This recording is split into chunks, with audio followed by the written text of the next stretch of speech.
Oh, I didn't mean to pause it. Sorry. You won't get away. Dragons, please do your thing, Don. Bring it on. Hello. Great. Today, the goal of this stream is to make it through the rest of 3.4 without crashing. I really hope that happens. And I will be so sad if Bring it on. it doesn't. Those with the most gun. Those who dig the I'm sitting through dailies because You won't get away. I didn't do them earlier. Soaring above the lands. This Okay, is so permanent. my theory Let's do 'em.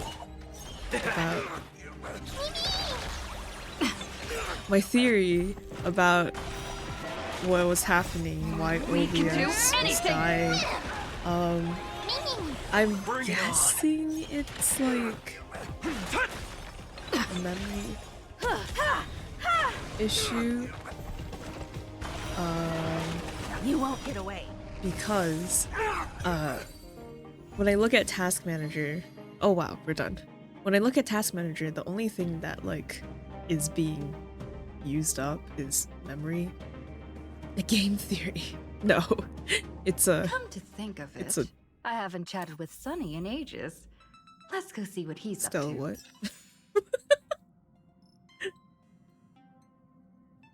Okay. There's no game theory here, only sad theories. PC theories. Wow. On 8 gigabyte. No. It's fine. It's not like that. I have 15.7 gigabytes. So like 16 gigabytes. Like a normal person. Right? And it's because I'm streaming and also because I'm running all the other things at the same time. It's eating up a lot of memory. But the thing is, it's mostly Star Rail. Because every other program, it's like, okay, that's a reasonable amount of memory for you to allocate. And then Star Rail is out here with like triple the amount of my other programs. And I get it, it's a game. Of course it needs more snacks. But yeah, so I've done, shouldn't be eating that much. I don't know what's going on. I did like a scan and repair of Star Rail, like the one that they have on the launcher. Yes, and I also lowered the settings, so it's if you're like, it looks like blurrier or something, yeah, that's why. It's little Ika. Little Ika got a little too big. Big Ika. Yeah, so game officially looks worse than before. Unfortunate, but it does seem to be okay. It's like memory is staying in like an understandable percentage right now. I mean, it's as good as it's gonna get. So my settings are lowered. If things look bad, that is why. Max. Okay. Anyway. What is this? Who is using my stuff? Why? I don't even want to use my stuff. Okay. They keep throwing me onto this quest. I logged in today and Stella was like, I wonder how Sunny is doing.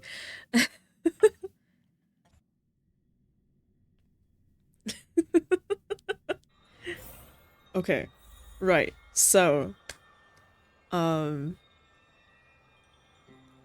evernight. Tucks hair behind ear. Tee-hee. Okay. Oh my god, evernight. So, what? Do we even need a recap? No, we don't.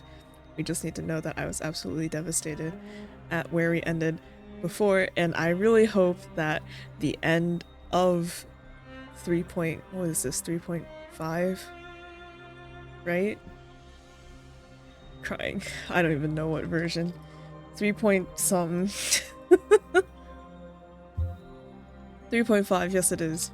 I really hope that the end of this Trailblaze mission doesn't land on a cliffhanger, because I will jump off a bridge. Teehee, so... yeah.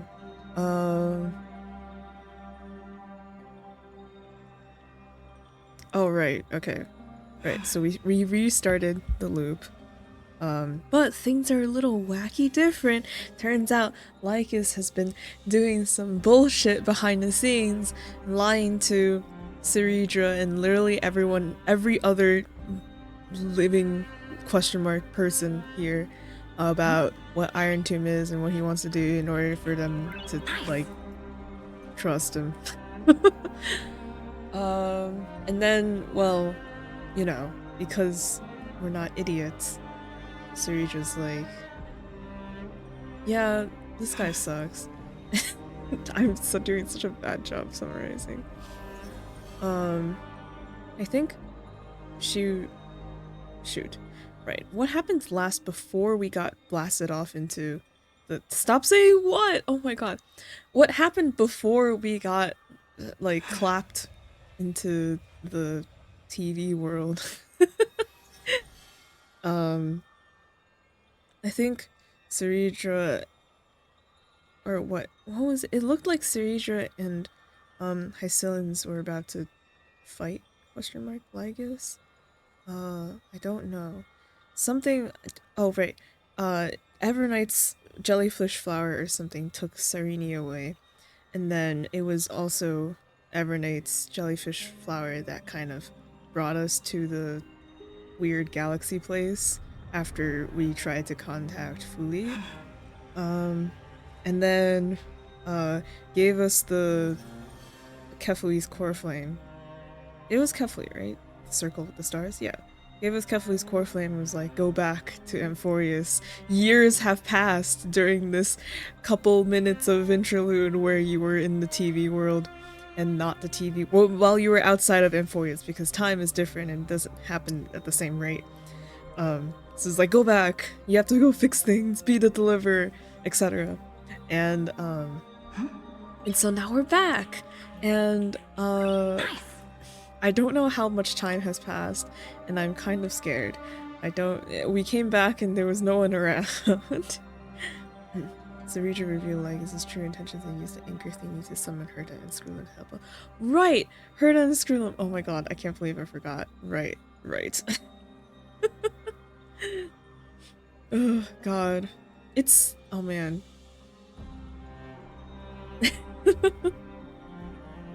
Alright, yeah, that's what happened. Okay. Oh my god! Herta! Help! Oh no. Hey kiddo, can you see me? Don't bother responding. This is a pre-recorded video message. Thanks to that little Empress granting access to the ultimate protocol, Scurry and I rewrote the progress of Era Nova while you were away. My guess is that you don't have much time to listen to all those complicated principles right now, so let me break it down into simple terms that anyone can understand. Amphorius has been racing down the path of destruction for too long, and the underlying logic of Era Nova has been completely corrupted. Scurry and I put in a lot of effort, but we could barely manage to overwrite a small portion of its logic. Let's take the progress bar as an example. Iron Tomb's progress bar is currently at 99.98%, and through this rewritten Era Nova, we're confident we can push it back to 96%. Let's be conservative, say 97%. This is a critical matter. The internal structure of the scepter is too unstable, and we don't know what complications might suddenly arise. The most rational course of action is to quickly run another extrapolation to buy the cosmos a bit more time. Once you've dealt with that troubling old Intellitron, don't hesitate to start the next cycle of extrapolation right away. Scree said that Era Nova isn't a process that happens in an instant, but the protected nodes of the scepter are probably at their most vulnerable only during the reset. Oh, fuck, we gotta go again? Only by initiating this process first can we seize the opportunity to make our move. It's all up to you now, Deliverer. Oh boy. I gotta loop? How many? Okay. One last time! This time for sure! The chrono-cognitive anchor? Yes.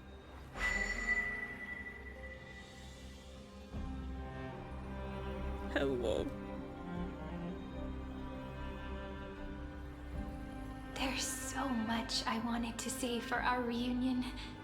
Yet now that you're back, there's only one thing to say. This is nothing compared to Finals 33 million cycles. I'm sorry. I should have shut my mouth. Welcome back, friend. Sarini. How It's many been years? such a long, long time. Goddamn. Sarini, I'm so glad you're here. What happened while I was gone? Sorry, March 7th, she looked really weird. You must be really confused right now, aren't you? So much has happened in Amphorius while you were gone. But don't worry. The Deliverer can't afford to be lost, no? Now, please follow me and turn the pages of time and hear the words everyone left for you. I'll tell you the story of this 1000-year journey. That way, it won't just be my memories alone. Damn, Irene. 1,000 years. Can't hear me?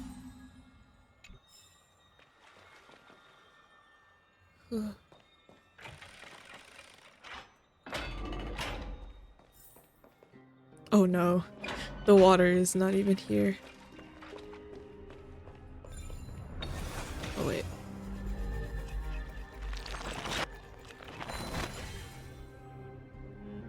Oh, I am?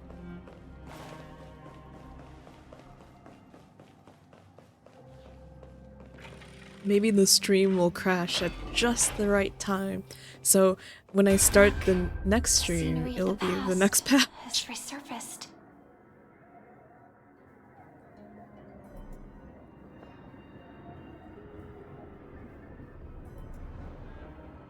Time flies. 200 years have passed since the Deliverer's fall. Oh. We had to return 3 core flames of law, romance, and ocean to stop Lygus, but even so, Terravox has fallen. The 2 geniuses vanished without a trace, and Zeridra embraced her fate. At this rate, Era Nova will come, and Amphorius will fall into the destruction. it seems the key to rewriting the end once again lies in the core flame of world bearing. According to the instructions left behind by those 2 geniuses, we must get it into the Deliverer's hands, no matter the cost. But how? We need to find a way to hide the core flame. And we must buy enough time to keep Lygus at bay. About that, Rini might have some good news. She had that dream again last night, but the Titan's voice was clearer than ever this time. She said, "Pass the flame into the future." Is that a prophecy from Orynyx? She chose to side with humanity this time and hide one of her kin's core flame? It seems Amphorius' fate isn't sealed just yet. You're right. History has changed. Humans and Titans are both giving their all to keep this world going. Perhaps a relay across the ages is finally about to begin somewhere out there. Unfortunately, life will never go smoothly. Leiden's army is already at our gates, and their commander, that Lycurgus, he's right outside Akama. Ew. Ew. Boo. Okay, sorry. Light calendar 3960. Saridra, under the pretense of a campaign against Vagusa, sacrificed 500 Chrysos heirs to complete the trial of law. This tragedy shook everyone in Amphorius. That same year, Saridra the Imperator was assassinated, after which Aglaya the Gold Weaver took command. Thus began humanity's second flame chase journey, a path hanging by a thread. Come, this way.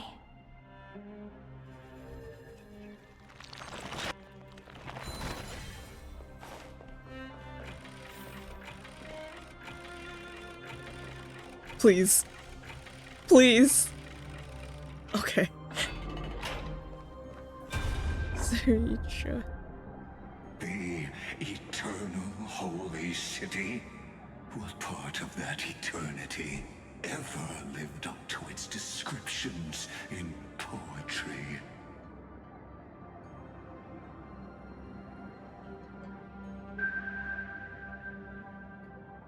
The Marmorial Palace lies in ruins. Countless mortals have perished because of your stubborn resistance. It's time you learned the cost of refusal. Now, answer my question again. Where is Ketheri's core flame?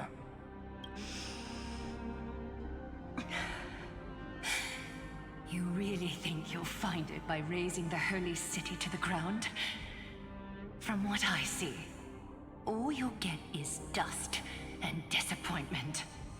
Don't forget, you can't kill the Chrysos as mentioned in the prophecy because of law. I have never denied that.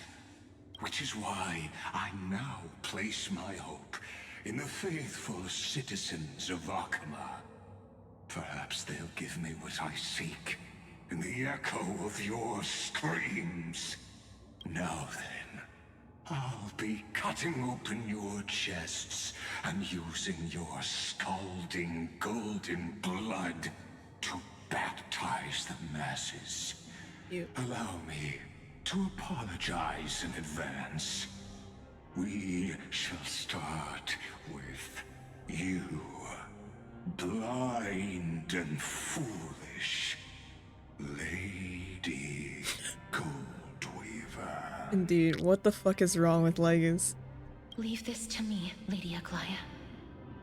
You must get away now. No, Holy Maiden. I'm the one who must stay. What? His conspiracy won't succeed. Because Romance is ready to make good on their promise to weave an indestructible armor for Amphorius.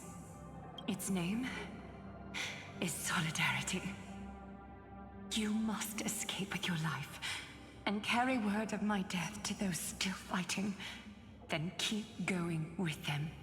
Just as the Imperator lit the torch of resistance with her death. My passing will make this flame everlasting. Take good care of it, guide it to the future, and place it into the hands of our deliverer. 50 years later, Lygus led his forces again to Akama. He charged directly into the Holy City and razed the Marmorial Palace.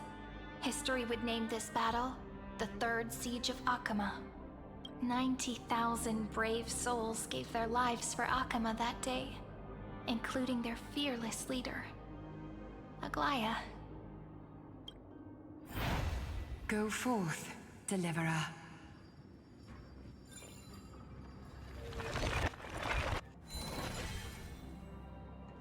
Oh, Aglaya!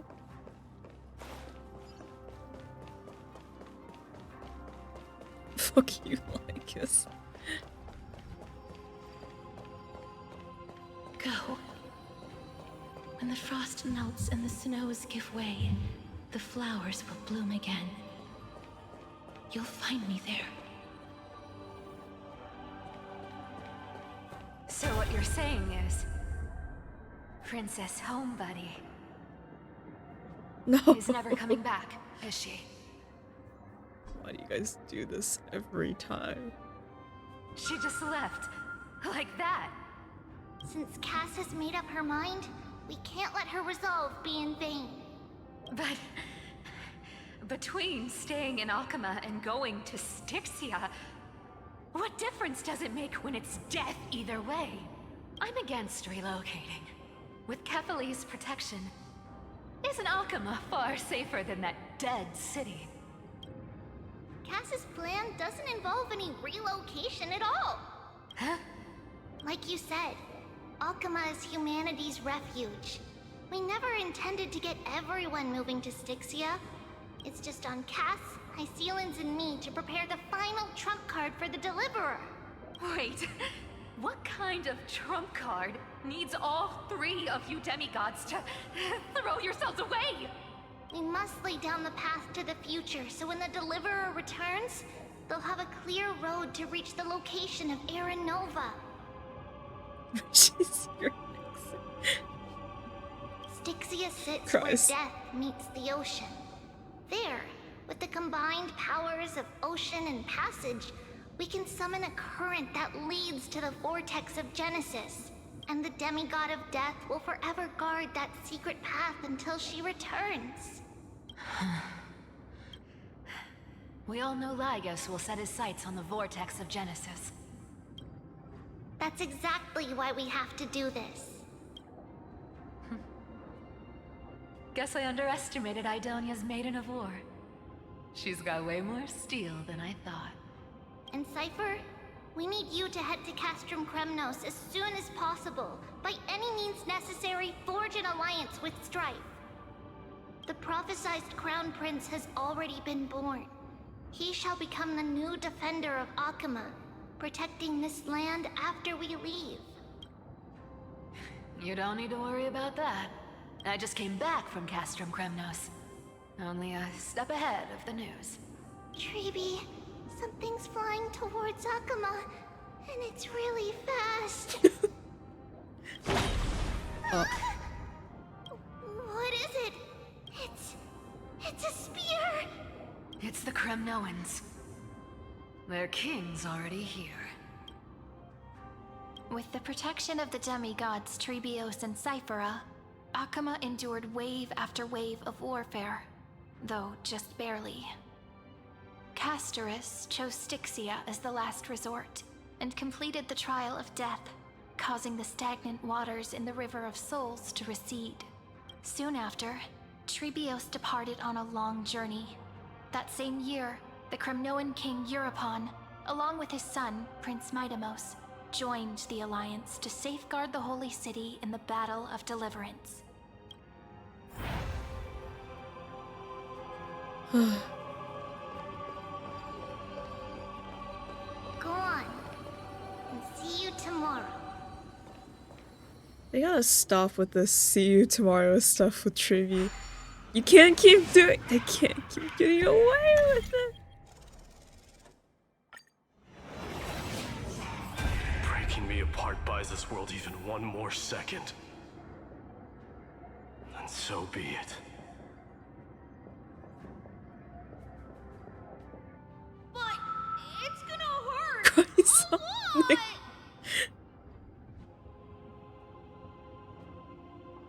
Well, Pain brings endless torment. But it can never destroy me.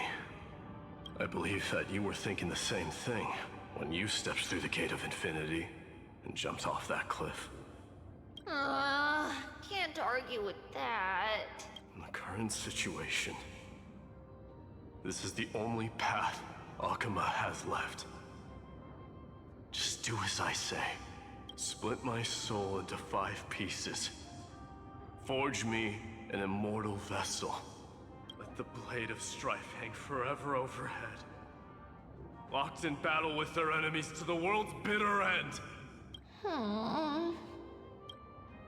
There's no need to be sad, Lady Trebios. Haven't we already taken great strides towards that promise tomorrow? In this life, my people no longer have to drown in false guidance. Kremnos has washed the blood off its fate. Emphorius no longer needs a god named Strife. So let me shatter the former laws and turn the Lance of Fury back into a weapon that protects the world. We understand. By the way, can you do me another favor? The 7 sages from Grove of Epiphany are already en route. They'll arrive in waves to join the Resistance in a couple of days. Among them is a scholar named Anaxagoras. He has extraordinary insight and fears no sacrifice. This soul-rending ceremony wasn't just my decision. It was his counsel. His wisdom will surely be the backbone of Amphoria's survival. Watch over him. Carry on this everlasting flame for me. Through Anaxagoras' ritual, the demigod of strife split his soul into 5. Courage, honor, tenacity, right. sacrifice, and reason. Each sealed in blood crystal and cast into battle. Also, yes, Merry Christmas Eve. Thanks for stopping by, Sar. The people held a 10-day funeral to mourn their fallen god king. And through his sacrifice, humanity was granted 200 years of peace.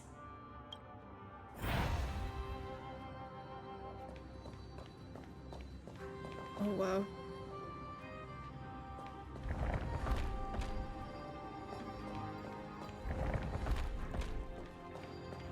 Keep moving forward. My blood will pave the road ahead for you. My day.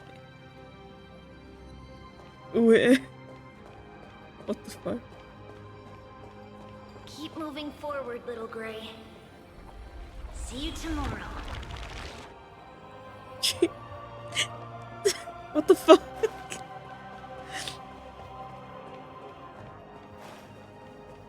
That seamstress wasn't wrong when she said a lie needs more lies to keep it together.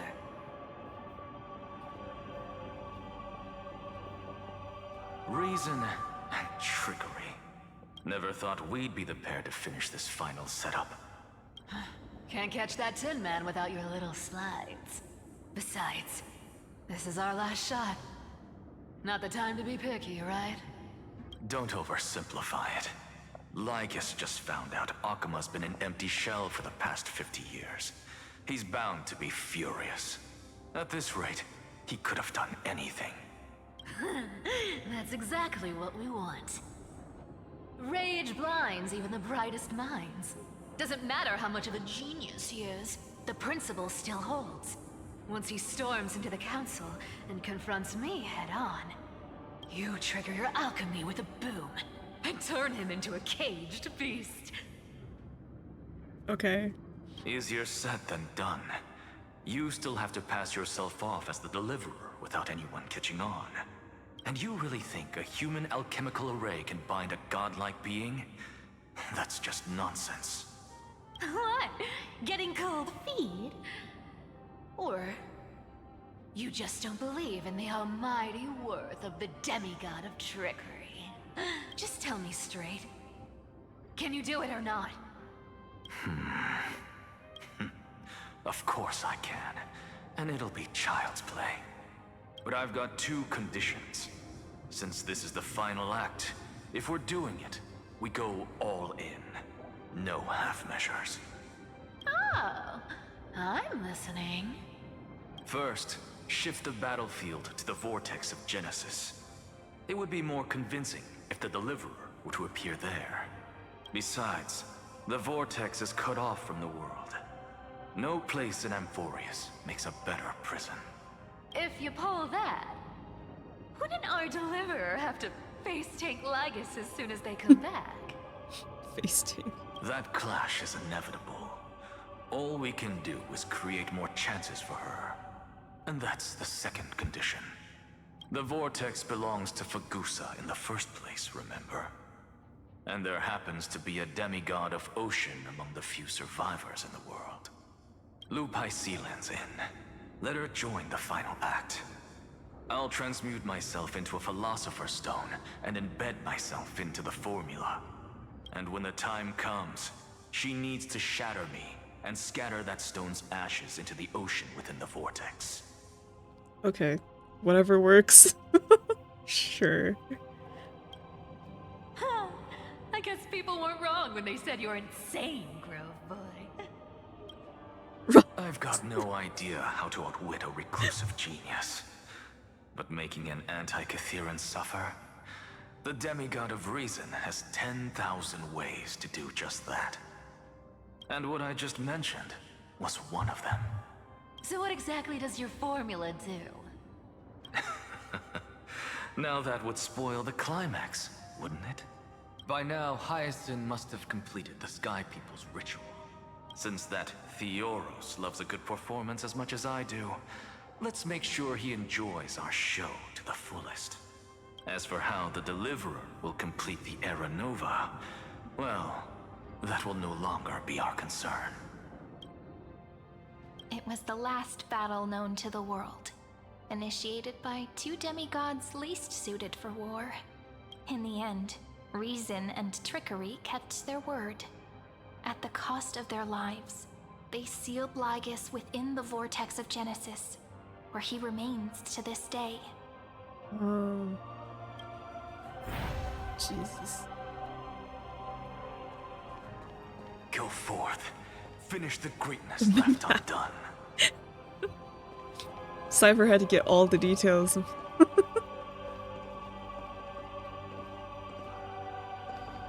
Stare.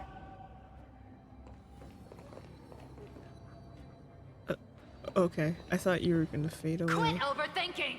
Just run! Keep running. That'll be enough. Okay.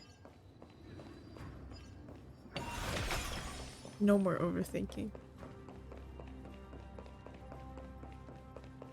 Ivy? Oh. It's dead quiet here.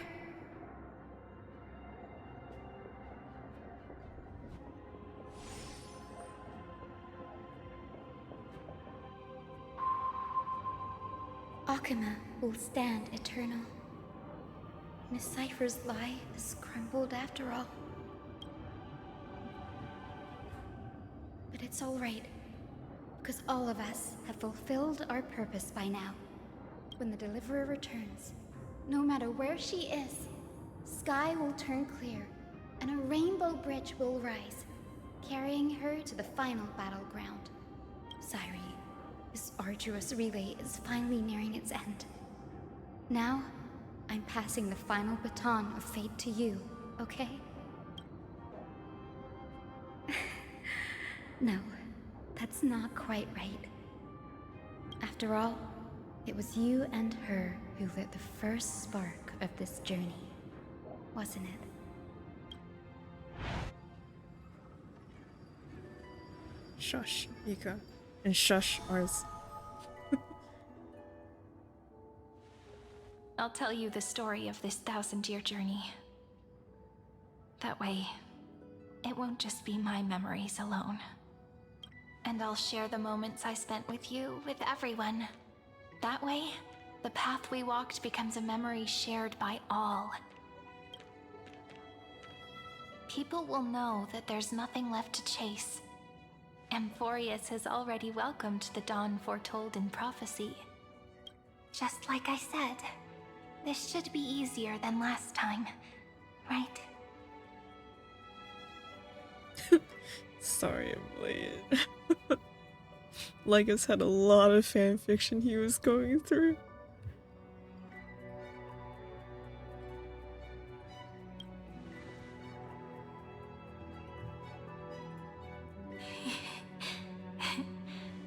I wonder what kind of expression you're wearing right now. Probably the same as always. Calm, resolute, and brimming with confidence. If I have the chance, I'd love to see it again. because it's really been far too long since we parted.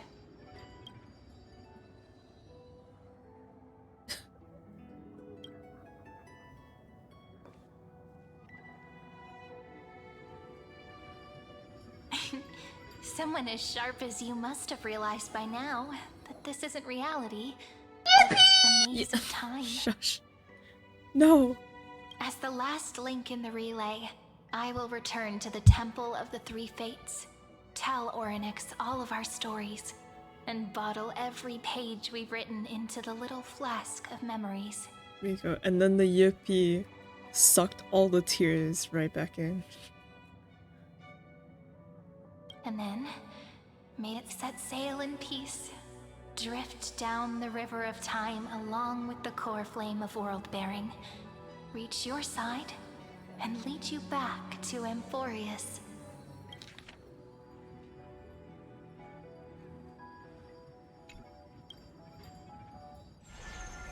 Just like the first time we met, right? Oh. Even though this cycle has no demigod of time, time has always stood on humanity's side. This is the only way to make sure that the Era Nova won't happen before you return. And the only way I can safely entrust the completed final flame chase journey to the Deliverer's heart. After all, the new world will be born from your memories, and the protagonist of this story mustn't be absent.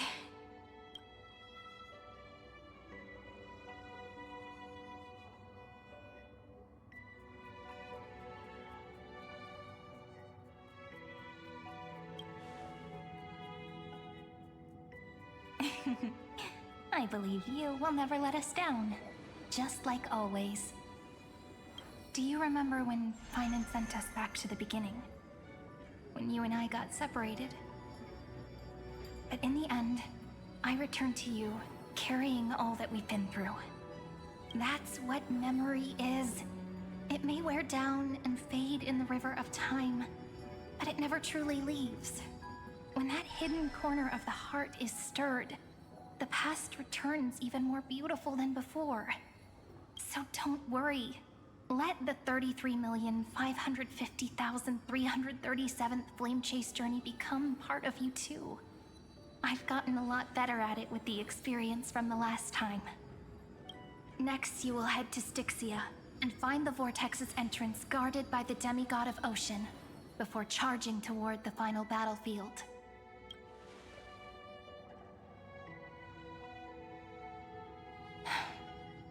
Don't worry. I'll be with you. All of us will. Even Finan. We'll stand with the Deliverer. So say a short goodbye, then set off, just like we promised at the start.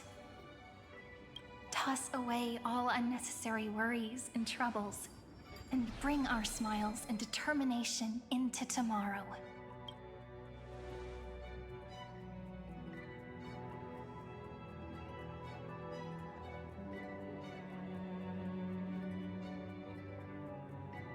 The last baton. I wonder how long you'll have to wait before passing it on to her. No matter how long it takes, it's okay. Waiting is what I do best.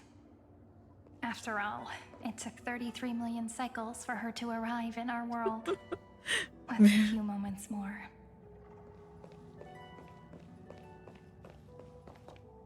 Embrace your destiny.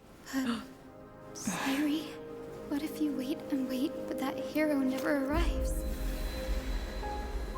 That won't happen. Because I know that no matter how long it takes, she'll definitely return to this place. Oh. We can't let her down.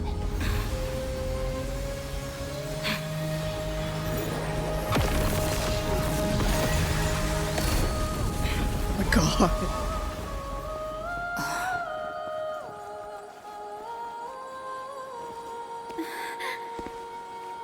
Sky shall rain rays of dawn for you. May romance be with you on your journey. And reason grant you enlightenment. Let's strive. boost your morale. Trickery ensure your success. Allow death to protect your soul. And at last, let passage point the way forward. Well, time will remember the Trailblazer's journey.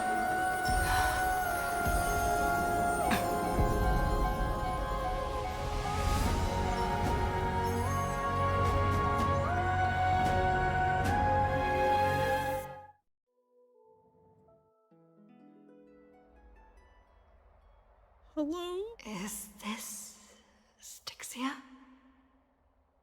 What happened to this place? Indeed, what happened? It's like they went on HGTV. I need to find the entrance of the vortex, guarded by the demigod of ocean. High Sealens. Is she still there? Long time no see, Trailblazer. Get out. Leave. Just leave right now. Just go. Generation after generation of Chrysos heir heroes have tried to defy fate with their blood and tears, either voluntarily shattering their souls or waiting in eternal solitude. But alas, fate can never be defeated. You again? Reason and trickery may bind my flesh, but my will shall never fall silent. So the demigod of ocean, the Dux Gladiorum, High Sealens, sought to bring me into a fantasia with her voice and drown a genius in slumber. She put you in sleep mode. But sorry. Alas, it was all a hopeless dream. That warden fell before I did, due to erosion of time, while her prisoner remained unchanged. And yet... True. I can't leave this place, but what of it?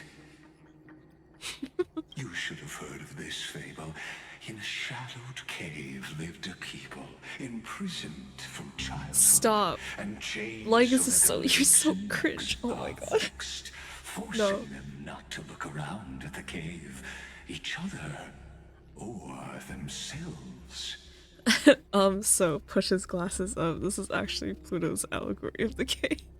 Behind them is a fire, and before them loomed the stone wall of the cave.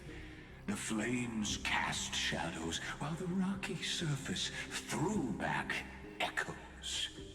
To them, that false play is the whole world. Yes, I'm trapped in the cave, but I know it's all just a fleeting illusion. I don't struggle in dreams. I wait. And now, my deliverer has come to defeat me and save this world that never owed you anything. Oh, you'll need to awaken the singer here and unseal the prison called Vortex of Genesis. You'll be the one to unshackle me and bring the cave crashing down. Of course, I don't mind waiting a little longer. Let me guide you through this next illusion. One last memory from that prison warden. I hope you'll watch the stories of this fantasia closely. Logically, the deliverer must see the world for what it truly is. Emotionally, this memory captures the fate of everyone in Amphorius better than anything else. Only by feeling it for yourself can you understand my point of view. The meaning of destruction. I I was thinking this exactly. I was like, what if I don't want to understand you?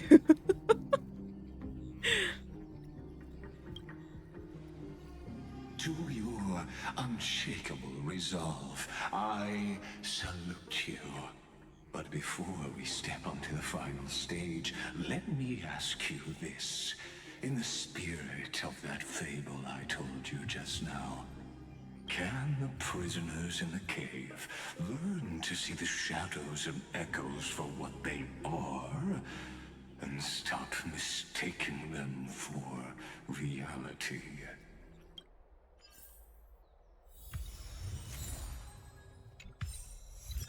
Still be yapping. I feel like he didn't even use that allegory, right? Well, I mean, cause it was like he called himself one of the prisoners, but he's like, but I'm not like the other prisoners. I know that I'm shackled in a cave looking at shadows, and I'm like, sure, man, sure. I feel like Legus is the kind of guy who listens to a podcast and thinks he's learning something. No, I'm kidding. Look, the fire projects the face from her memories. An actress upon the stage of this play. Less than 3.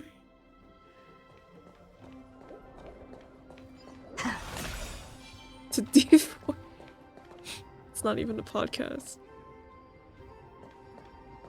Passes me by a drunken dream hidden at the bottom of the cup.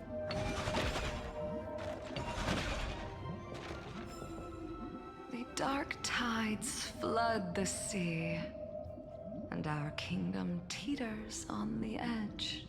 Fear not. Our queen has gone to the borderlands. She'll quell this calamity herself. This is the scene when the Chrysos heir of Ocean was born. She was once of a Titankin race named Sea Sirens. At that time, Kozlana had suppressed the Black Tide's rise, but he was unable to remove Iron Tomb from its roots.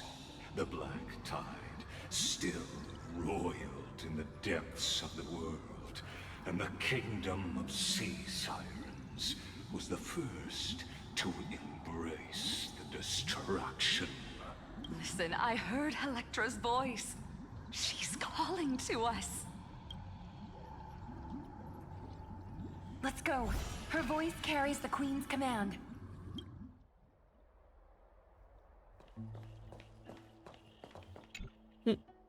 Sixia is so stunning. Oh my, look who it is. Stell! You've come all the way here. Let's admire the rainbow together.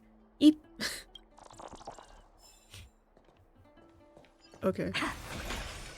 To keep the Black Tide from threatening the ocean, the Queen gave her all, body and soul. Born of the Queen's chalice, she bore the deepest blessings and inherited supreme divine power.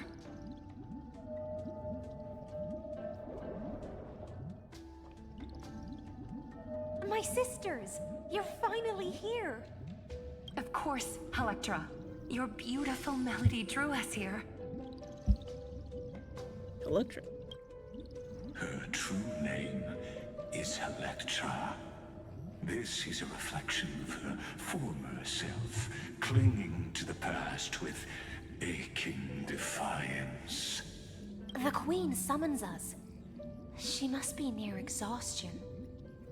The Black Tide will soon enter our borders. Then what do we do? Will our seas fall to darkness and terror as well? Don't worry. We shall lift the chalice in her stead to catch the Black Tide, and stand together to safeguard our realm and its people. Such tiny Titankins. Thinking they can stop the tide of truth. How naive. You know, Legus, we're just looking at the memories, okay? No one asked for your fucking commentary. And that naivete is the root of all suffering.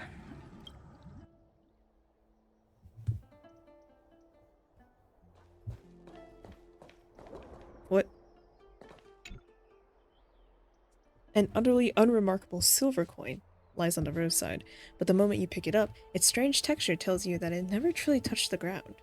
Instead, it just hovers above the surface like magnetic levitation.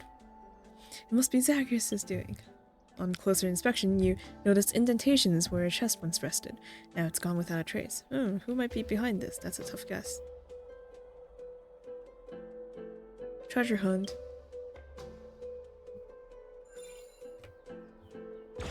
I see. Okay, you know what? This I kind of get more than him just popping up and stealing a chest.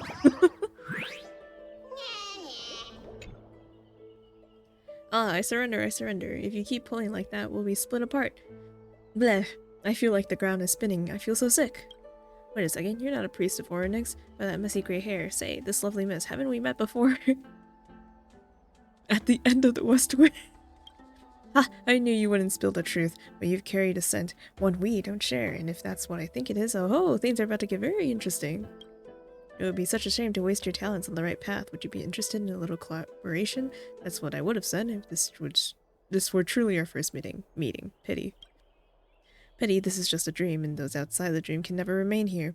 You were never destined to be partner in crime I've always longed for. So close, yet so far. Bye-bye, my mysterious friend. Bartholus vanishes in a flash. Seems like this shrewd titan has seen through the intoxicated trickery. Are you gonna give me a chest, though? Ooh. Yahoo!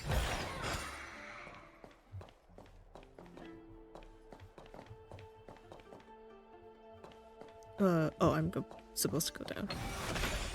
No, I'm not exploring anything. No, I'm not supposed to go down. I'm supposed to go this way. Okay. Wait, no. No, I'm supposed to go down. I knew that. The Queen's palace lies just ahead. Even her once graceful form is now tainted and drowned in dirty mire.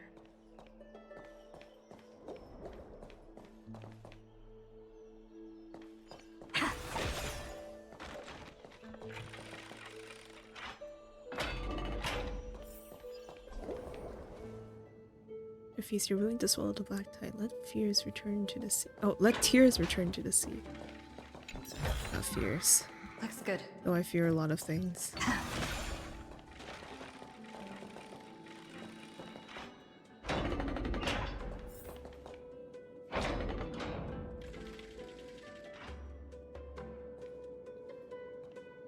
Oh, Fagusa, our noble queen, we've come at your call. My little fishlings, you swim with such joy. It pains me to speak of the kingdom's sorrow. I once believed I could drink the black tide dry, but even the deepest chalice must one day overflow, and I can hold no more of this filth. Mother, worry not. We're all children of the sea. Let us bear your fate together. We'll take up your mantle and drive back the black currents. We'll mend your sacred chalice and take in the cursed filth. My little fishlings, when the spear of strife falls, you may retreat in peace. I promise you, on the surface, the city-states will hold a feast without end in your honor. This is the last gift I can give you. Oh. Oh. Oh. Oh. Oh. Uh-oh. Fagusa sank into the abyss. With the chalice shattered, their intoxication spilled into the black tide, birthing the first madness in Amphorius.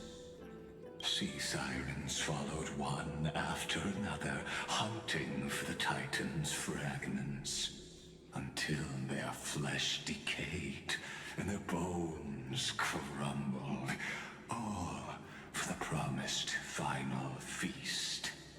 Keep watching, but tread carefully, for the stage ahead is crumbling with age.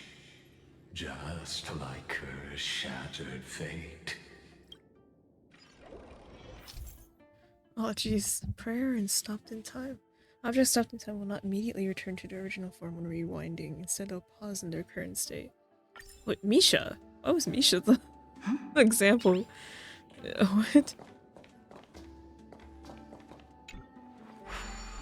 Yeah. Await the feast, leaving a promise for a grand feast. Children, stop the black tide. She shattered into 10,000 teardrops. Let the fish to the past only blocks the road forward. Can you shut up? Why not let time build a bridge to the future? Oh my god, Lyda, shut up. It's not that I didn't know how to do the puzzle, okay? I was just looking at the text. I hate it here. Like, this is like, you're a dumbass. I'm like, I can't deny that. Also, fuck you.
Hopeful warm. I love the color gold. It is a color that symbolizes romance. I heard that the nymphs of romance are actually a flutter of butterflies. They must be worth their weight in gold. I wish I could fly alongside them. Perhaps then I'll become golden in color too.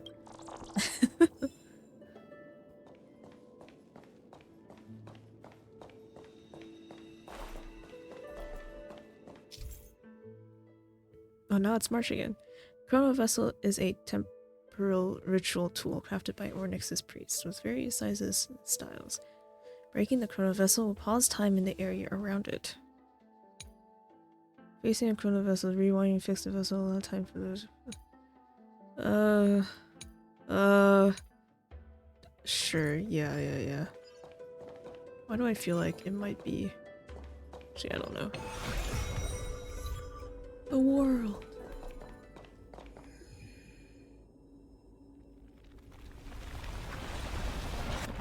Oh my god.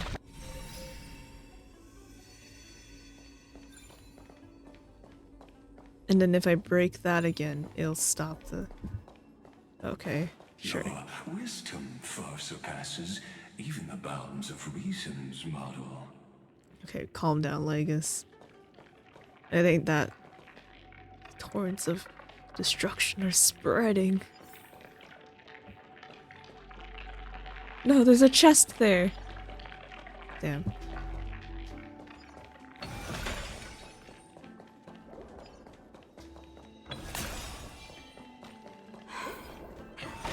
Can't get through. Looks like I'll need the miracle orb nearby.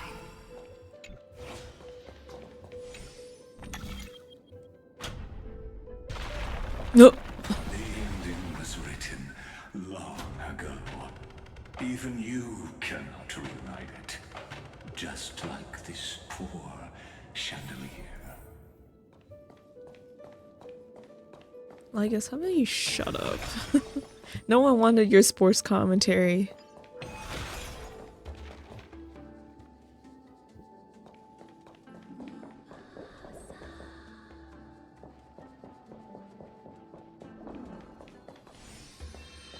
Sisters and mothers raised their cups, and the beings on land danced along.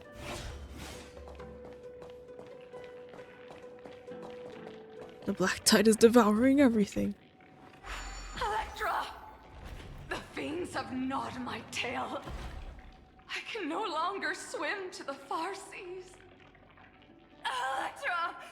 The black sludge has soaked my fins! I can't dance with you anymore!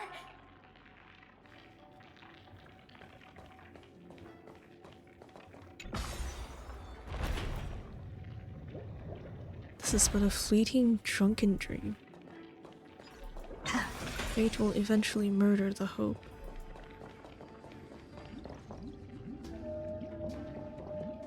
Sisters, don't give up. Remember the Queen's promise of a feast in the city called Styxia. I haven't forgotten.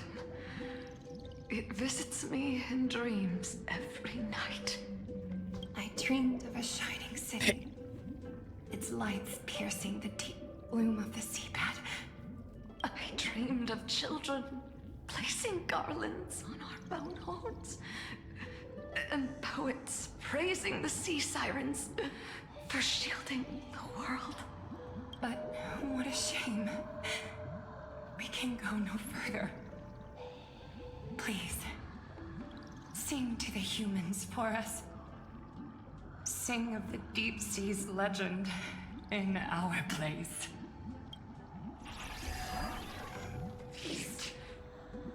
Oh. Oh no.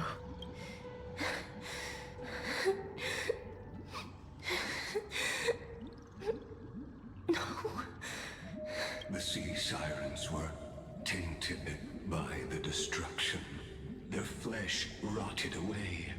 They became the black tide creatures of this cycle. Farewell, sisters. I'll finish this last task, then return to prepare your feast. And so, only one sea siren remained among the sea floor. High Sealands, swimming alone through the seas, burying her kin, and searching for the fragments of the chalice of plenty.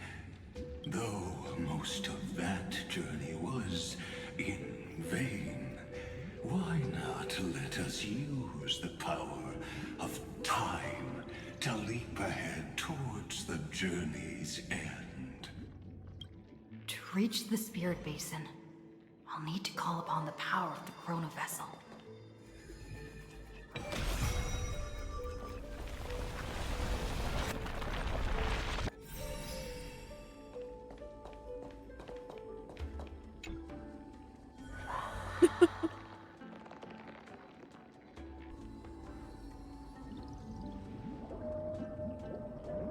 Oh, revive butter. My sister's At last, the chalice of plenty is whole again. The lance of fury emerges from the river of souls, and the gods reclaim their duty to hold back the black tide. I am freed from endless toil, and now walk toward the rites at Styxia. I bore my sister's dreams upon my back, took on a graceful human form, and hoped to find a grand celebration on the shore.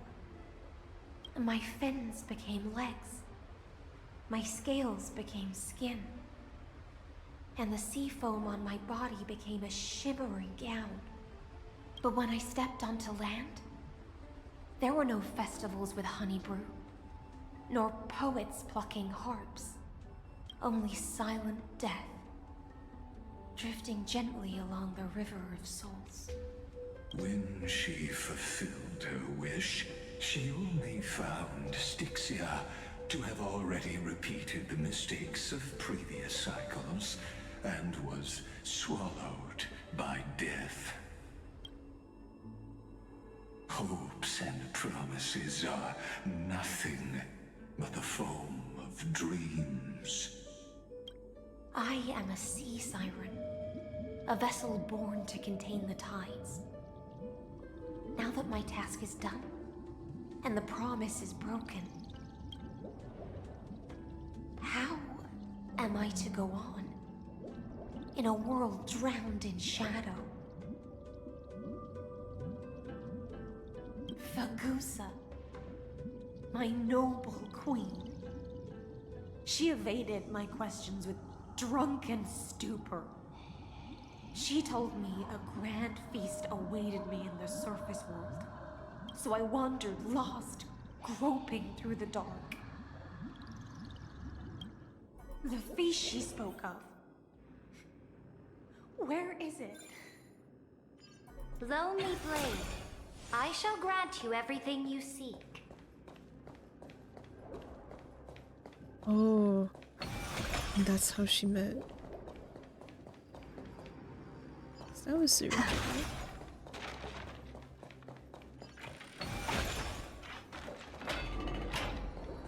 Oh.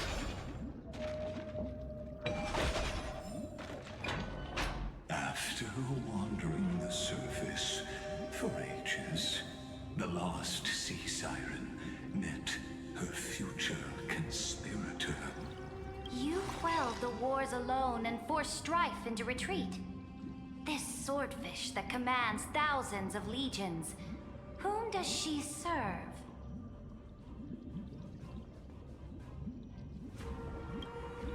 Yes, Saridra, long before she became the Imperator, was already burning with ambition. Sovereign who follows prophecy. I am no one's sword. I am just a wandering fish, seeking clarity through bloodshed. Then how about letting the sword dance for me? And letting the violin sing in my name? Tell me, what is it you seek? All I want is a feast where I might belong. Such a demand is trivial with the Sovereign's authority. I'll grant you a banquet worthy of conquest and comrades to toast beside you. But night, you must offer me your heart. Trippy's face. My heart? Yes, a loyal heart that will generate no betrayal. You were deceived by gods and drowned in the ocean's darkness. But now, I will lead you forward and be your light. It is kind of gay. Combined with, you know, the thoughts in the background too. So be it, noble monarch. The law you proclaim shall govern my every breath. So be it, noble monarch. I am simply becoming someone else's vessel once again, and accepting a duty given to me. And thus, in her hollow drift, she finally found a new purpose, like sunlight piercing the deepest trench. So hello, welcome. Merry Christmas Eve, Eve. Although this has nothing to do with that. The fiery brightness of her crown melted away my confusion. Noble monarch, I've cleansed the foulness from the road as you commanded. My blade, you've helped me ascend and take the crown. Ask, and you shall have your reward. Got you depression and sadness. Ours. I already have that. I'm sorry, I cannot accept this gift. I already owned this. What I desire is the same as before. A feast. Look, I've prepared you a grand banquet. The finest honey brew and tributes await. Grapes. Fish are drawn to light by nature, for the deep sea knows only gloom. Now I found a flame. It may scald and burn, but it's the only light. Come, let us join the feast. Perhaps the path forward lies hidden among the revelry.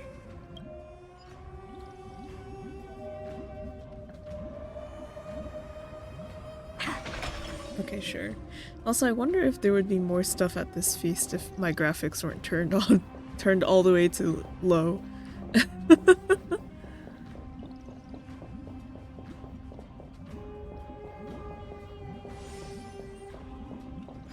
hello, people. The people's Have you laughter. heard that the Imperator's about to begin a new campaign? Her glory will no longer be bound by the borders of Enforius.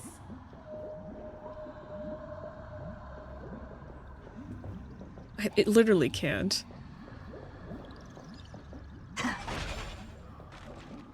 My faithful subjects, tonight's feast is not just for the past. It's a toast to the future! Born from our golden blood is an unstoppable colossus. Our iron beast to trample the universe! Great monarch. I've heard the universe teems with great threats. Can we truly remain invincible? Fear not. Before the troops of the destruction, such rabble is no more than cosmic dust. Surely there's a planet draped in oceans out there in the stars. Once I claim it, it shall be yours to rule. Oh, uh-oh. Watch out, what was it, Lushaka? And to the rest, your triumphs will not go unrewarded. I promise you a new age, free of fear. Now, raise your cups to our conquest among the sea of stars. Sea of stars! Sea of stars! Conquest among the sea of stars. What a grand vision. Yet, to the Siren Knight, only feasts still stir her heart. Come now, join me. Witness the end of this futile dream.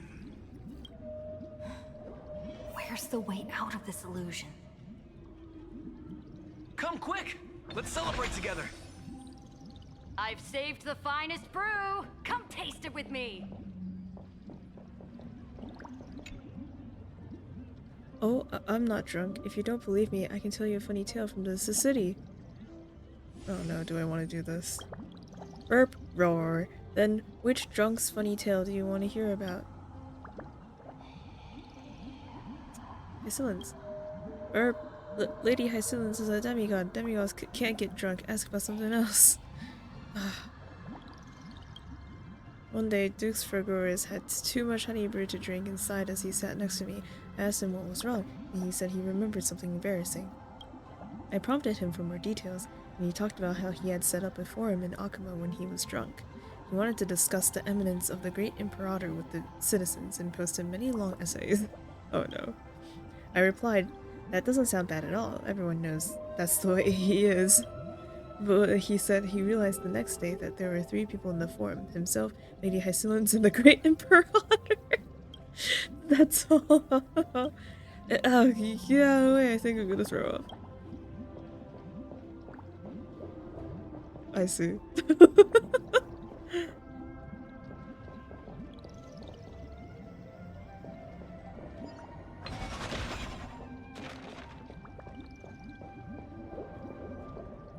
The monarch's subject stride alongside me.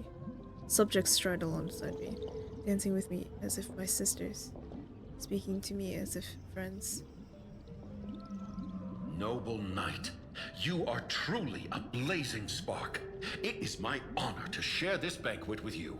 Noble knight, you have earned victory with your blade. And you have every reason to revel in this moment of triumph. Let me pour you. Noble knight, with the sovereign now enthroned, this triumph is yours as much as hers. Let me raise a toast to you. Noble knight, your strength is boundless. Lead us to conquer the universe, and let us toast to that vow! Then drink we shall. Raise your glass. In the deep sea, I never knew what fire was. But when I set foot on land, the first light that I saw was the flames of war, lit with golden blood. It scorched my fins, made me feel pain.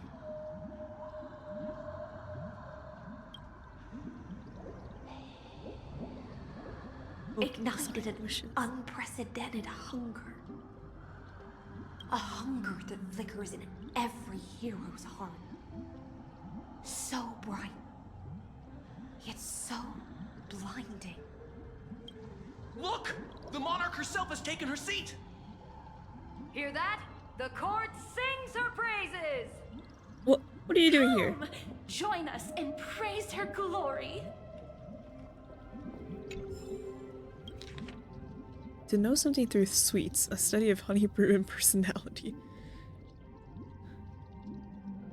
Why am I writing this? Because I'm a scholar and I'm happy right now. Everything logically makes sense. And no, I'm not drunk, not at all.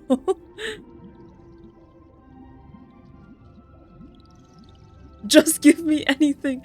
And crossed out. Awful. These people came to talk. They don't like honeybrew at all. Feel free to kick them out. The great Faguso would shower you with praise. Very light, below 10% intoxication. Only absolute cowards would drink this watery trash of a honeybrew. Strong, 30 to 50%. I don't get it and I don't want to. Very strong, above 50%. Oh, Duck's Gold Weaver, I just missed your masterful skills. Folks who favor this strength have typically either racked up impressive battlefield achievements or bear significant scars, mental or physical. Or perhaps they were simply born with exceptional resilience. I recommend making friends with these folks. The stories they tell could drown me. Sober brew. Non-intoxicating beverage that replicates the flavor only. I nearly forgot about this.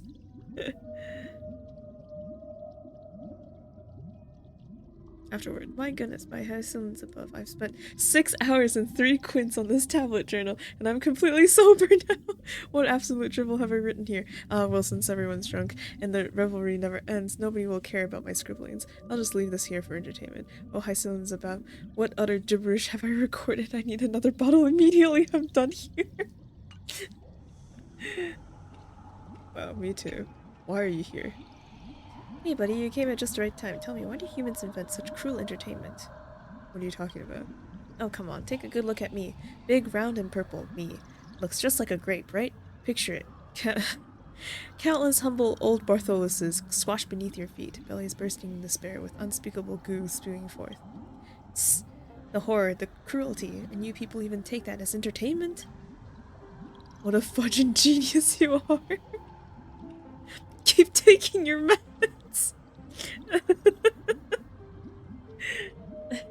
You're a genius. What a strange way of talking. Where'd you pick that up? Anyway, since everyone seems to love the feeling of stomping on round, juicy purple things, then why's no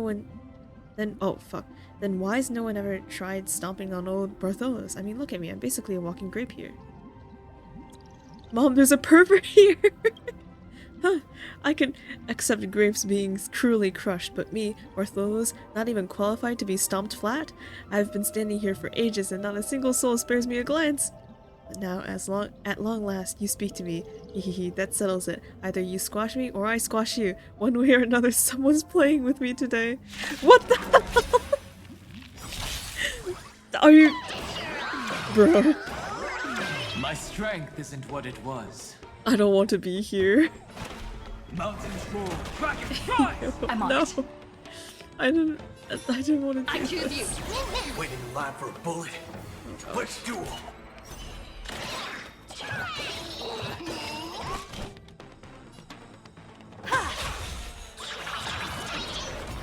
My purpose is to protect. There's no reasoning with you. Those with a loaded gun. Those who dig their own grave.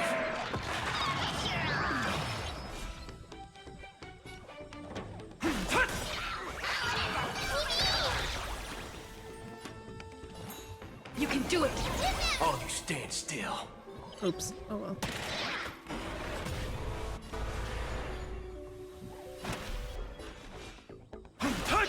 Time for an overhaul. I mean, Perhaps humanity never conceals its desire to control the heavens, and I'm no exception. dragons. No, here we go. Dragons. Dragons. Soaring above the lands. This is permanence. Dragons. Reach the end of the story. Oh dear, yeah, right there. You've got a talent for massaging. I hate it here. You act like you're one. Seems like your belly won't ooze any good. What? You were actually fighting for real just now? Oh gosh, good thing I surrendered earlier or my precious tummy would have gotten split in two. Ahem. Anyway, the poor old Bartholomew, unloved and tragically short-legged, has now participated in a real recreational activity. What a joy! Congrats to me! Back in the day, I was a legendary master thief. Even Kefli and Thanatos would have to show me some respect. But now, maybe I'm just too good at going invisible. I stood around half the day and only you noticed me. People always say the greatest hides in plain sight, but being too untouchable makes you feel lonely sometimes, you know? Hey, gray hair, you look familiar. Next time you're bored, come hang out with me. Let old Bartholomew experience a little about being a grandparent. Just kidding. If family jokes aren't your thing, feel free to erase that one from your memory, haha. Not all grapes make good wine. I hated every second of that. I love this journey that brings the feast. I love the people on the journey. I love the monarch chosen by the people. One eye of hers sees glory, the other sees corpses. And yet, she cherishes the name of glory more than fear and death.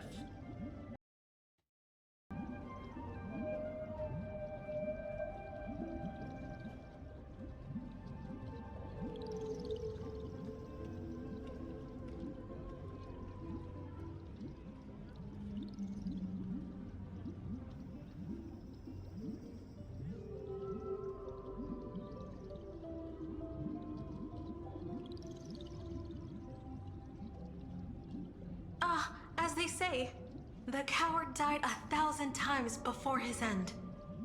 But the brave face death but once, which gods stand witness. On the eve of war, we sang our hymns and set our sights to sail beyond the stars. The legions will climb aboard the beast, riding it like currents across the cosmos. Planets after planets flew the flags of her crown. Realm after realm was ignited by her flames of war. As the final resistance fell silent, a vast empire rose from among the stars. And this small pond at last embraced prosperity and peace. That's how the story ends. Tell me, visitor, in this dream, did you enjoy the show?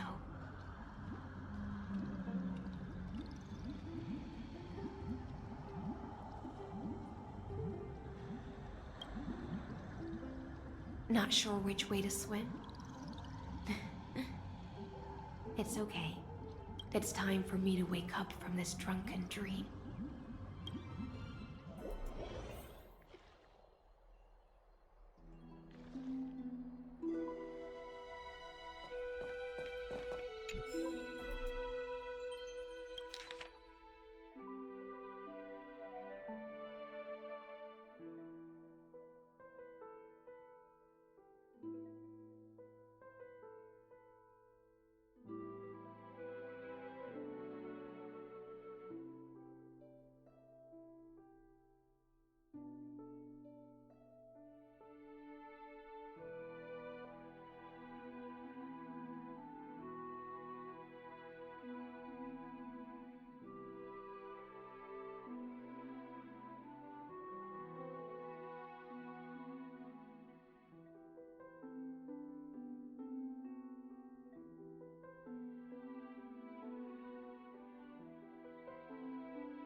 Earth shatters, heaven trembles!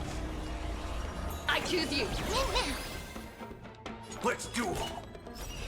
There's your reward!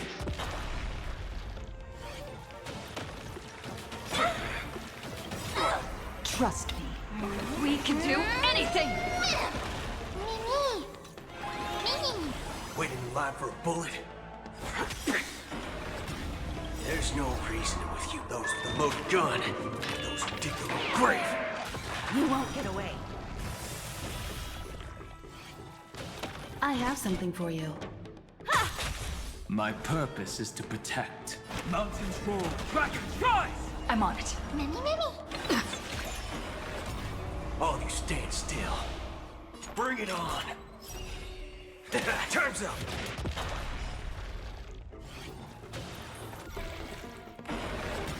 My strength isn't what it was. Waiting Dragons, for a bullet. oh, soaring above the lands. This is permanence! Let's duel. There's your reward. Remember to aim for the heart. You can do it! Time for an overhaul.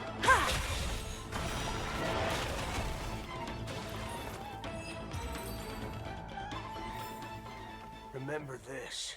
When it's time to shoot, quit yapping.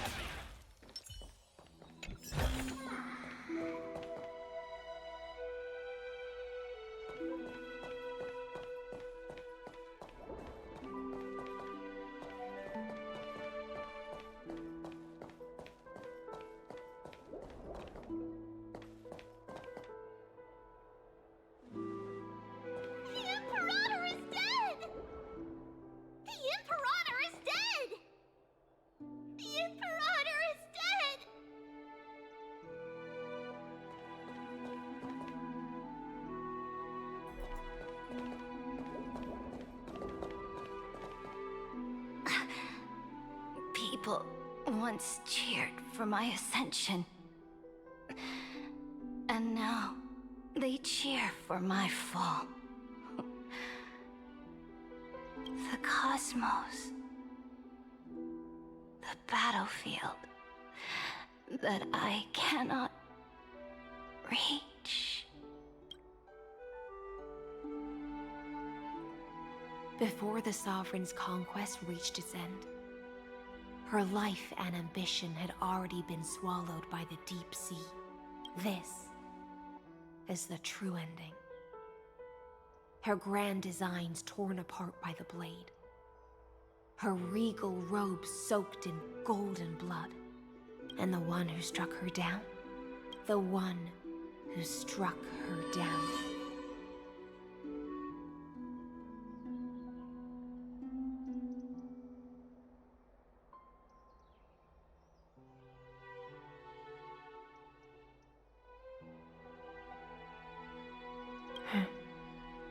Was her most loyal Gladius. What? I don't need to explain myself. A fish in a pond has no hope against the surge of fate. I wandered the shore, found a flicker of flame,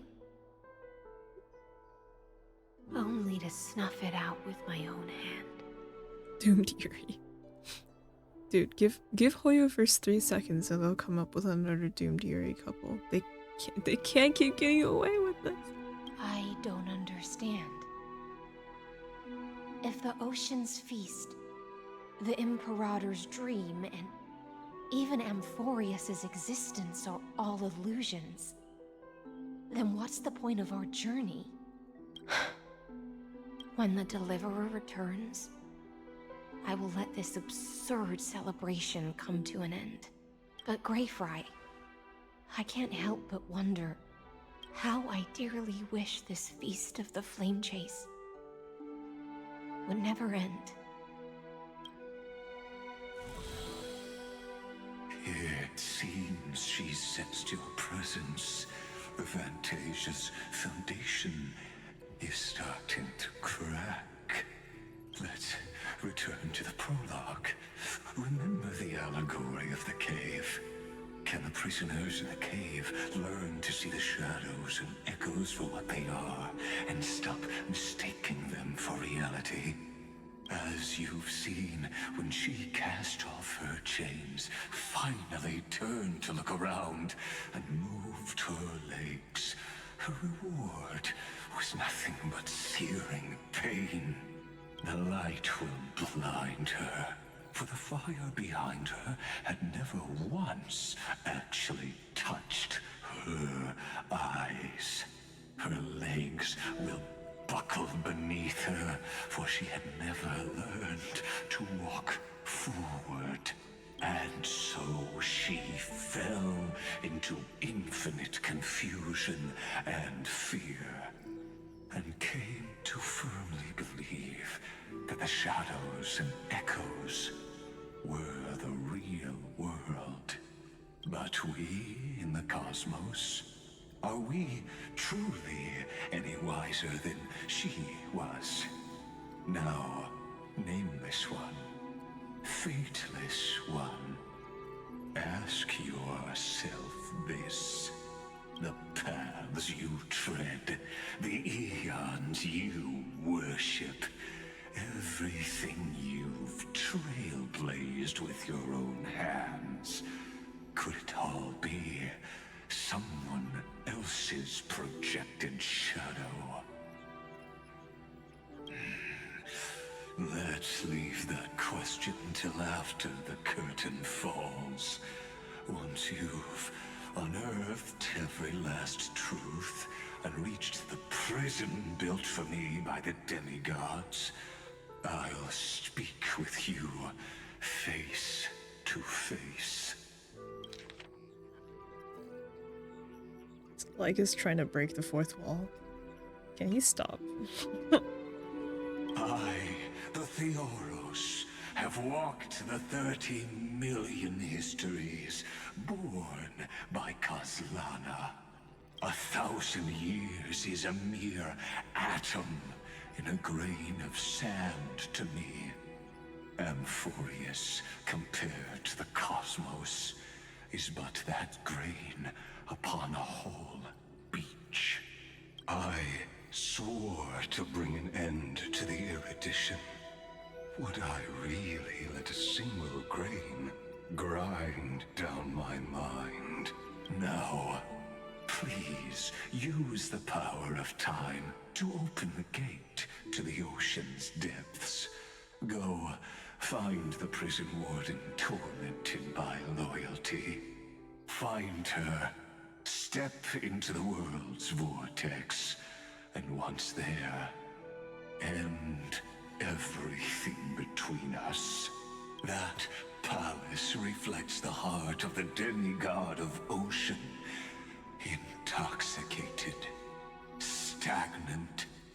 There, you'll witness the true beginning of the saga of deliverance. An ugly history, long buried by tides and shame. A staircase of apotheosis that the Imperator forged with the golden blood of 500 human sacrifices under the pretense of conquest. I'll wait for you at the heart of the world. But to reach the place, you must... Beyond this door lies the path to the vortex of Genesis.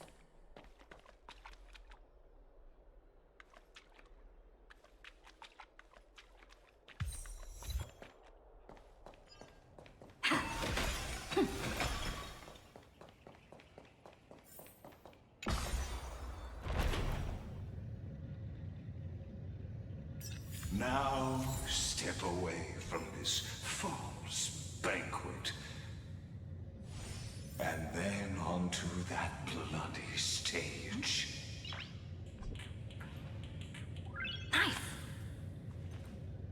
the...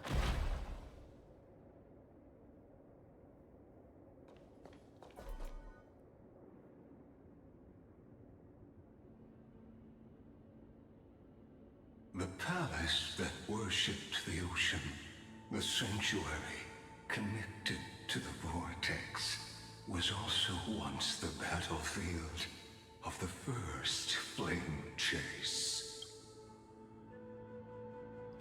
When was the slow-mo feature added?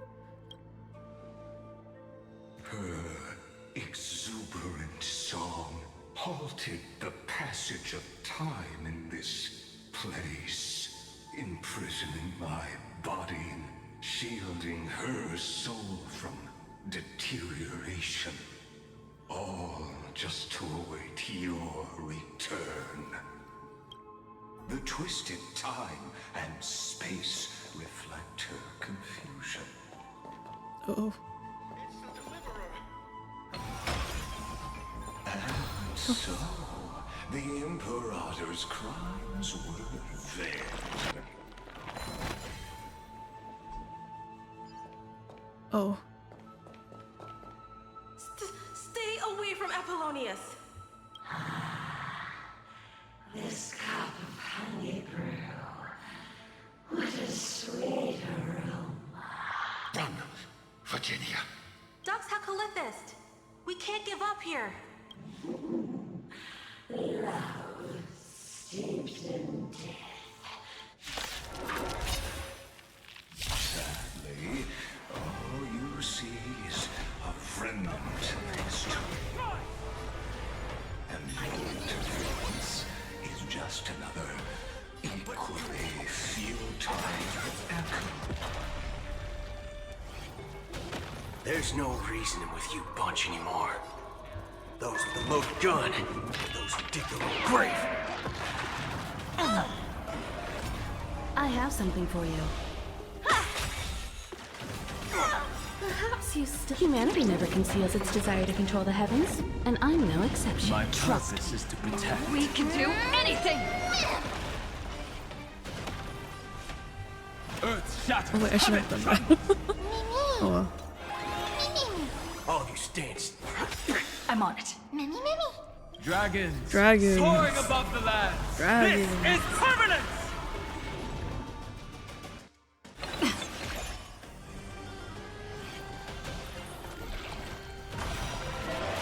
I'll stand in their way.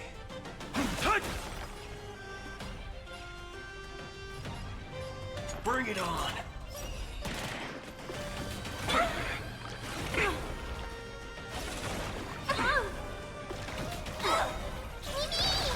There's no reason those with the loaded gun, those who dig their own grave. I'm still here. Trust me. We can do anything!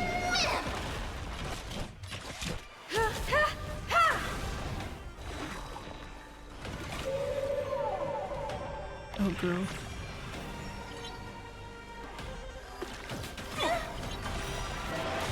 You won't get away.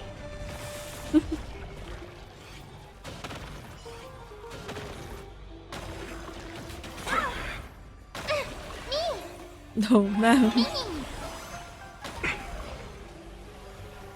Time's up. Who hill over Robin? Of course I... Apollonius, look. I'm not you. I chased the enemy away. But I think I can't go any further. I'm sorry, Virginia, for letting you. It's okay. I'm glad to die by your side. Ah, such an ironic twist of even as the foundation of the world crumbles, the heartless Imperatress during the first Flame Chase journey, the Flame Chase Legion stormed Styxia. Tens of thousands of sea sirens. The hell before you is the Apollonius, look. I chased the enemy away. There is a letter. I never got to give to you. It's my final poem. The shadow of a tree frames the sage's back. Like a boulder bearing the rings of time. The bird's song is a whisper of wind through the forest. But it cannot pass the fractures in his form. His weight presses down on the bird's wings and the stirring heart within.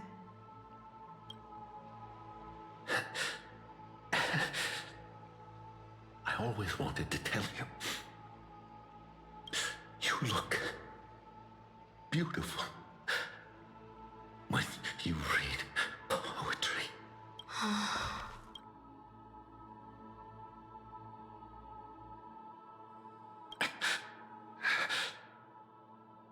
Virginia, see you in the new world.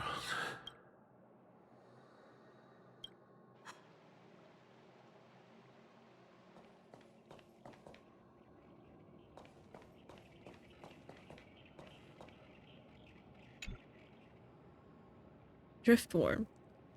I'll continue to stay here and wait for the water currents to bring me to an unknown destination. But this isn't a water current, Eep. Okay.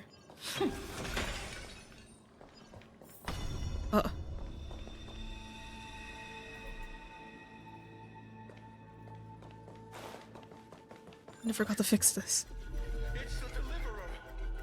Can I fix this? The deliverer? She's back? Oh. I see.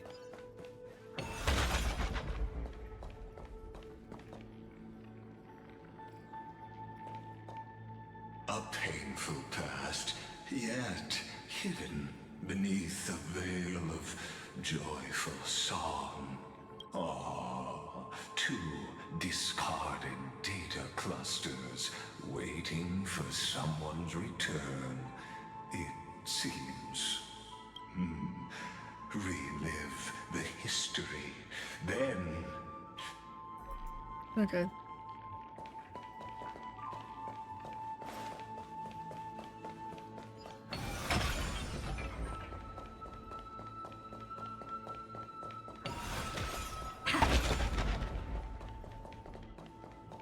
Oh. Is it like even the sound of breaking things has been slowed down? Isn't that the deliverer? You finally made it. Oh, girl. What a wretched way to die. The Flame Chase Army, devoured by warbling. Look, the cruel Imperator and her Knight Commander, the pitiful Warden. What a perfectly matched duo. Raise the bridge and cross the river of fate. Imperator! Imperator! Did you see my gallant deeds, Imperator? Imperator! You fool. How could you with her schemes? Do you think she'd ever let us end up like this by accident? Tyrant. No. She wouldn't send us to die, Imperator. I'll take my life and finish the... You mutt. Looks like I won't get my revenge after all. I'll be waiting for you in the River of Souls. Remember this. I know. Still full of spite right up to when she died.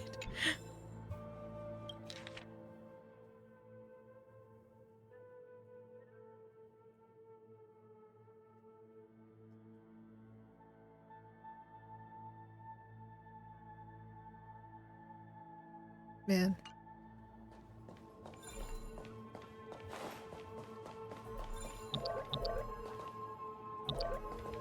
What the?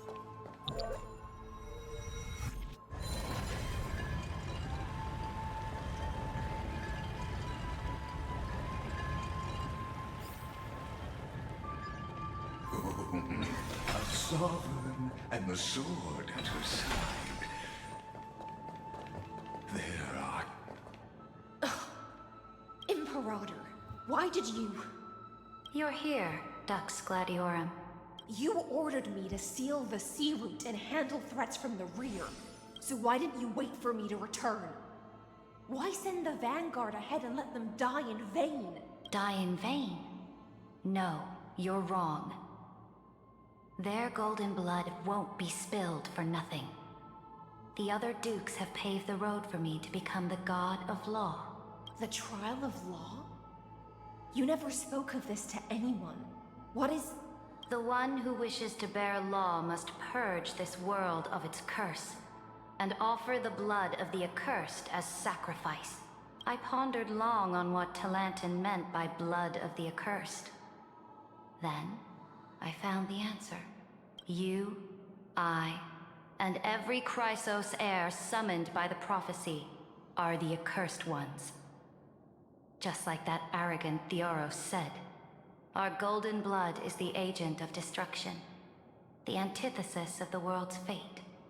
Dux Frigoris, Dux Brumalis, Dux Helcalethist. Their fate was sealed at that moment. Dying on a glorious campaign was the final gift I could give them. You speak as if they didn't die because of your cold-blooded schemes. Was their loyalty meaningless to you? Losses are a constant on the Flame Chase journey, among which even life itself holds little value. If a subject marches to war without that conviction, then yes, as you said, shallow loyalty means nothing. And what about my loyalty, Ceredra? You sent me away under the pretense of guarding the rear. Was there any shred of humanity left in you? Because you still have a duty no one else can bear. Only you can uphold Fagusa's divine authority. The choice is yours now. Cast off the chains of loyalty and drive those blades through my heart. Or stand with me and sever the ocean's last breath. If you no longer share my vision or believe in the new law I seek to weave for Amphorius, then go on and end me. The Imperator of Amphorius may be ruthless and cruel, but never a hypocrite. When I say life itself holds little value, know this. I am ready to sacrifice everything for the ambition to conquer the Sea of Stars. Now you've seen it. The brutal Imperator was willing to spill the blood of 500...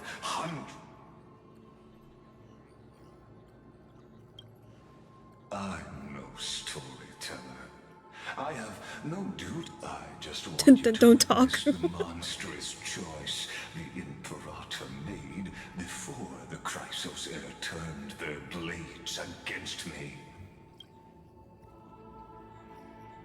They're nowhere near as bad as you.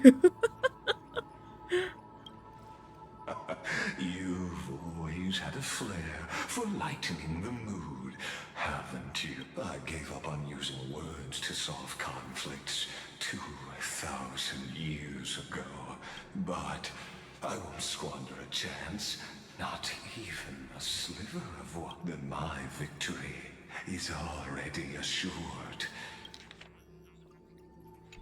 Now that the past is settled, let's turn the page and dive deeper still. Hunt. Okay.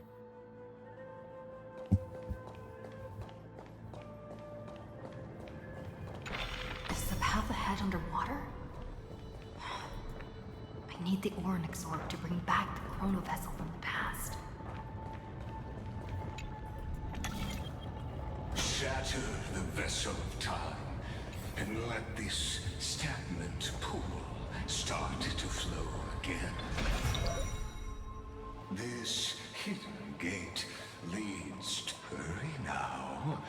The time of our reunion draws. I'm so tired of Legacy. Apologies. Sorry, but not sorry. This cruel journey will reach its end at long last. The sleeping. Is that all?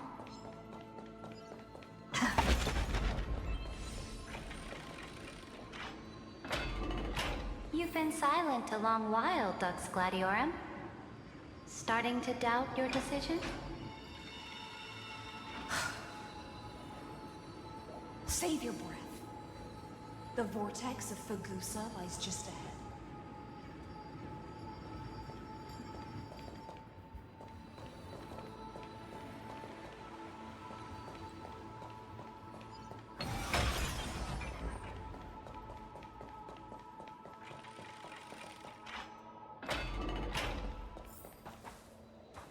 After the trial, there's nothing left between us.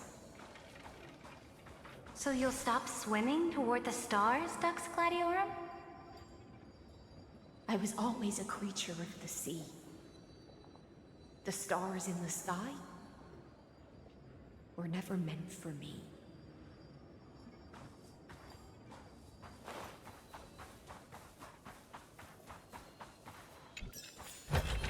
Looks good.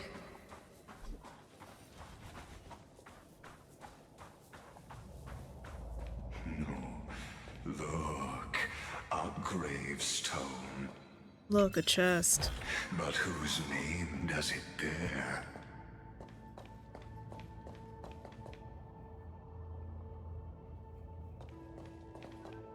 It was here that the prisoner, who thinks herself the prison warden, made her choice. Witness. Listen. Dux Gladiorum. I've lost count of how many times you've... You talk too much for a prisoner like Kyrgyz. You talk too much in general, like Kyrgyz. Two geniuses who defied law and all the Chrysos heirs who sacrificed themselves in this cycle. And as long as my Don't get ahead of yourself. I still have ways to chain your divine soul. Please, do surprise me. Oh, it was here you gorged out the core flame of ocean from Fagusa's body. It was you drove your blade into her heart. A loyal subject turned regicide. A demigod committing deicide. Oh, but if that's the truth, then why, after 1,000 years, are you... Come to think of it, perhaps I'm not the... Your calm does stir the rage in me. As if the one paying the price here isn't you, but us. The ones who lost everything. That's only because I've waited 13 million lifetimes for my vision to be realized. Loneliness never once showed me its fatal side. In fact, for a prisoner of the cave, but you're different, Dux Gladiorum. Loneliness has crept from the silent depths, sinking its claws into you. You're right, Lycurgus. Loyalty, curse, the fall of my kin, and this endless waiting. These shackles are too heavy for a fish that cannot perceive any light. I can't break free of the whirlpool that's pulling me under. Nor do I have the unwavering resolve to force myself to wait for that person's return, as everyone hoped for. Deliverer from beyond the sky, or... I don't know. And I doubt anyone does.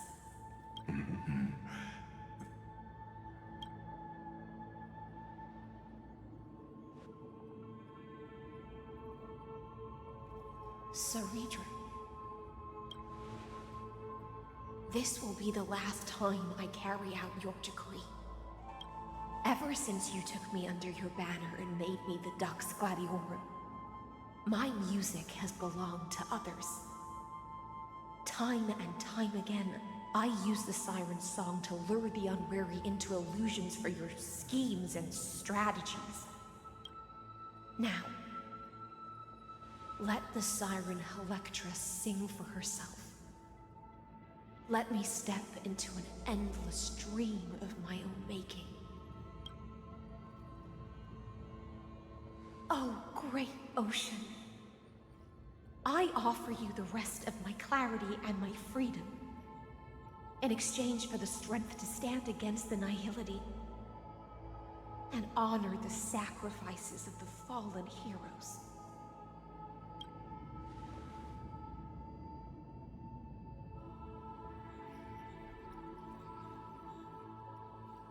Greyfry, deliverer from beyond the sky. When you ride the current of time and find your way here, you'll hear my solo. It will guide you to the heart of this world. By then, I may still be lost in my self-wrought slumber, but I'll uphold my part of this long relay and guard the shackles that seal the Theoros. Do you still remember? To awaken someone from a siren's voice, you'll need... Oh, the honeydew.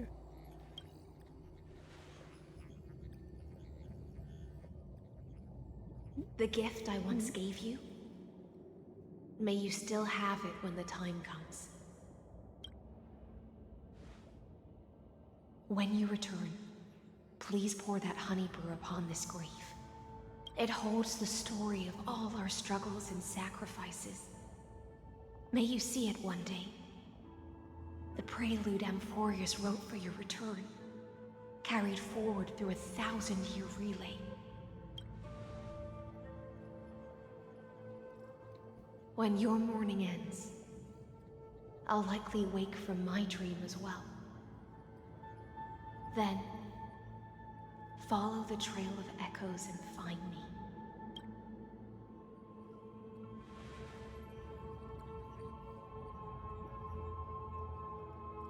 And together, we'll bring judgment upon the sinner who defiled the erudition.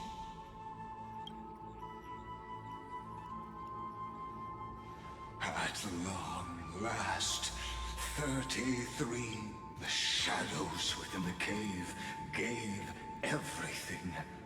Yet all they did was mimic life outside its walls. Enough! They were no shadows. Everything they did shattered the darkness of this cave, and unearthed the core flame of Trailblaze.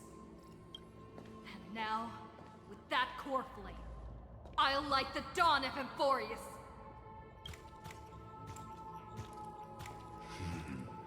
Do you still choose the will of the paths as your answer in the end? I do not agree with that answer, but I respect your tribute to them. Allow me to take back my earlier words. As an apology, and in the name of Theoros, who saw all destinies in this world, let me join you in mourning. Let us bid farewell to the heroes who sleep here.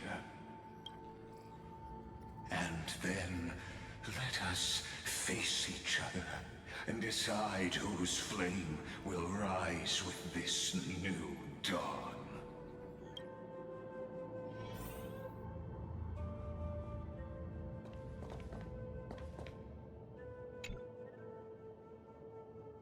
To the crisis heirs who gave their lives chasing flame.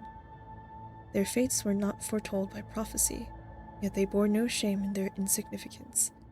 With unwavering resolve, they shed golden blood along the flame chase journey. Dux Fragoris. Oh boy. Labanus, born light calendar 3743, deceased light calendar 3960. Seneca, Virginia, Polonius. At the end of the long epitaph, Sereger the Imperator, the demigod of law, deceased, light calendar 3960. Wait for the heroes of the first Flame Chase journey. You pour the honey brew onto the gravestone, amber liquid seeping into the crevices of the inscriptions, as if the heroes are drinking deep of the spilled tribute. To Virginia, Apollonius, Seneca, Labanus, and Seretra. Through a brutal sacrifice, they lit the stars of law in this world, propelling Amphorius's fate forward. In the shimmering mirage of illusion, they entrusted their dreams to ride among the stars, to the hero yet to come.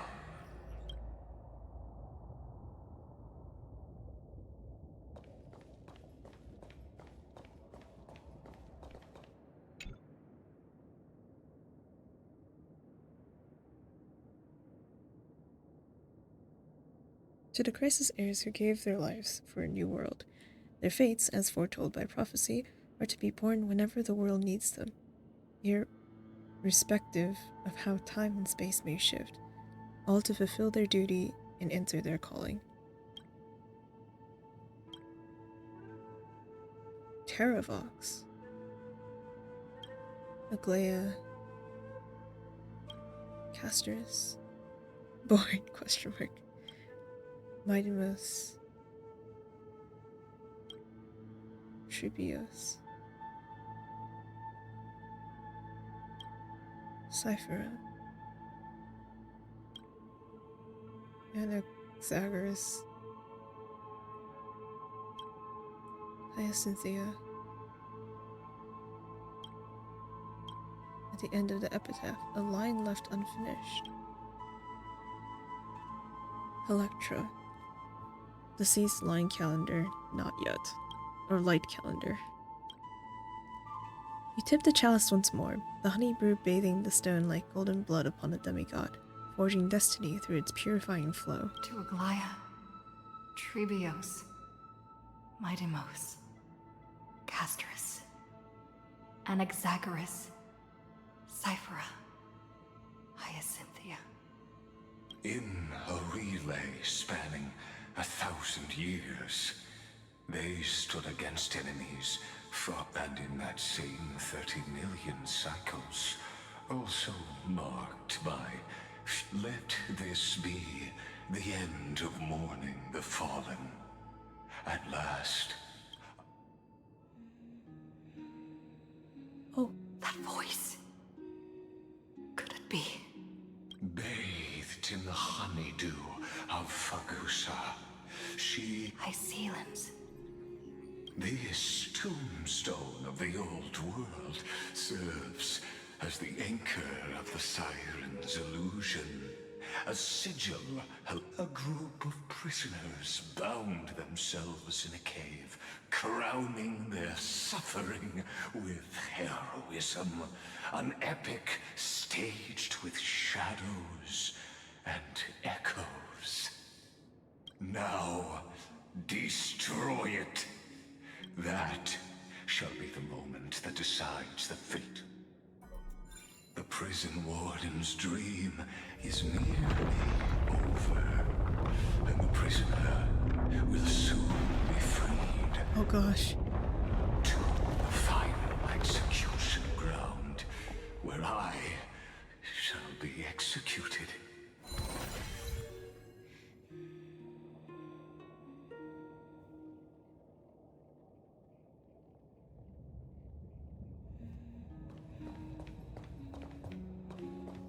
This world and I shall halt here. Until we meet again. Oh, Hycelans.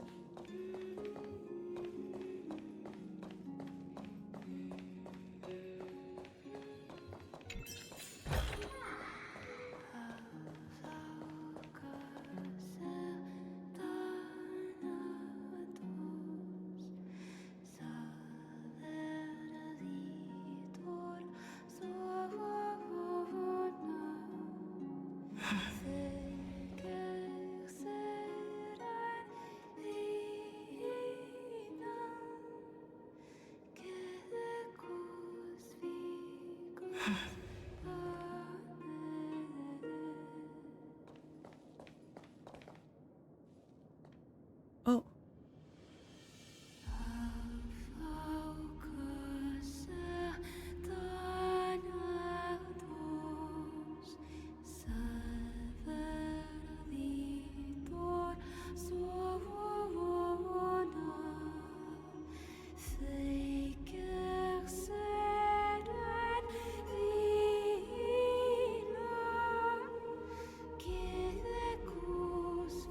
The last demigod.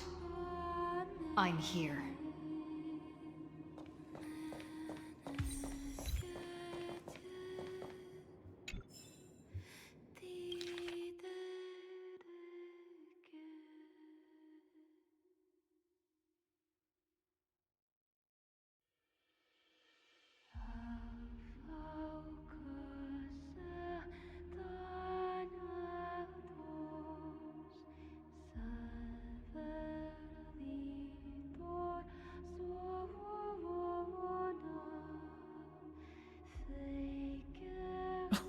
Gloria.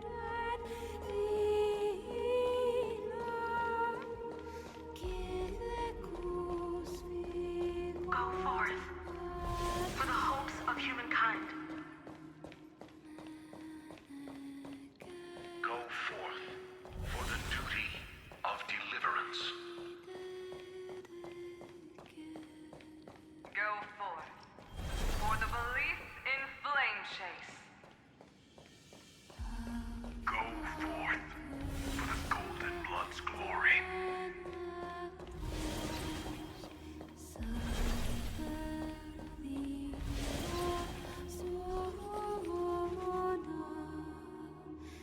Go forth.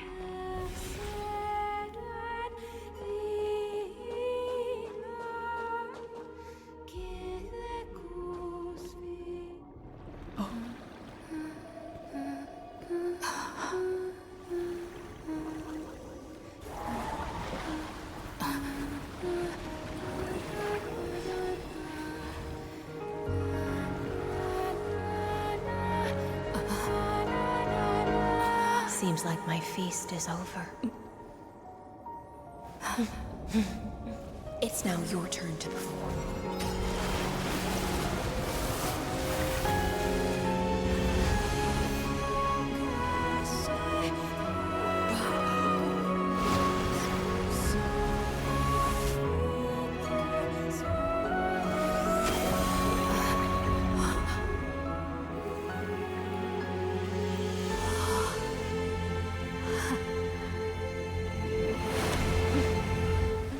We made it. Little Grey Fry, please accept my thanks. I was the only one left after the world was destroyed, and I maintained this lonesome feast with my songs. I have prayed to that lightless sea for centuries, hoping it would reply to me. Yet the emptiness never answered. I'm so sorry, Hyacinths. Lycus had a lot of fanfiction. Thankfully, you arrived as promised, and everyone's wait was not in vain.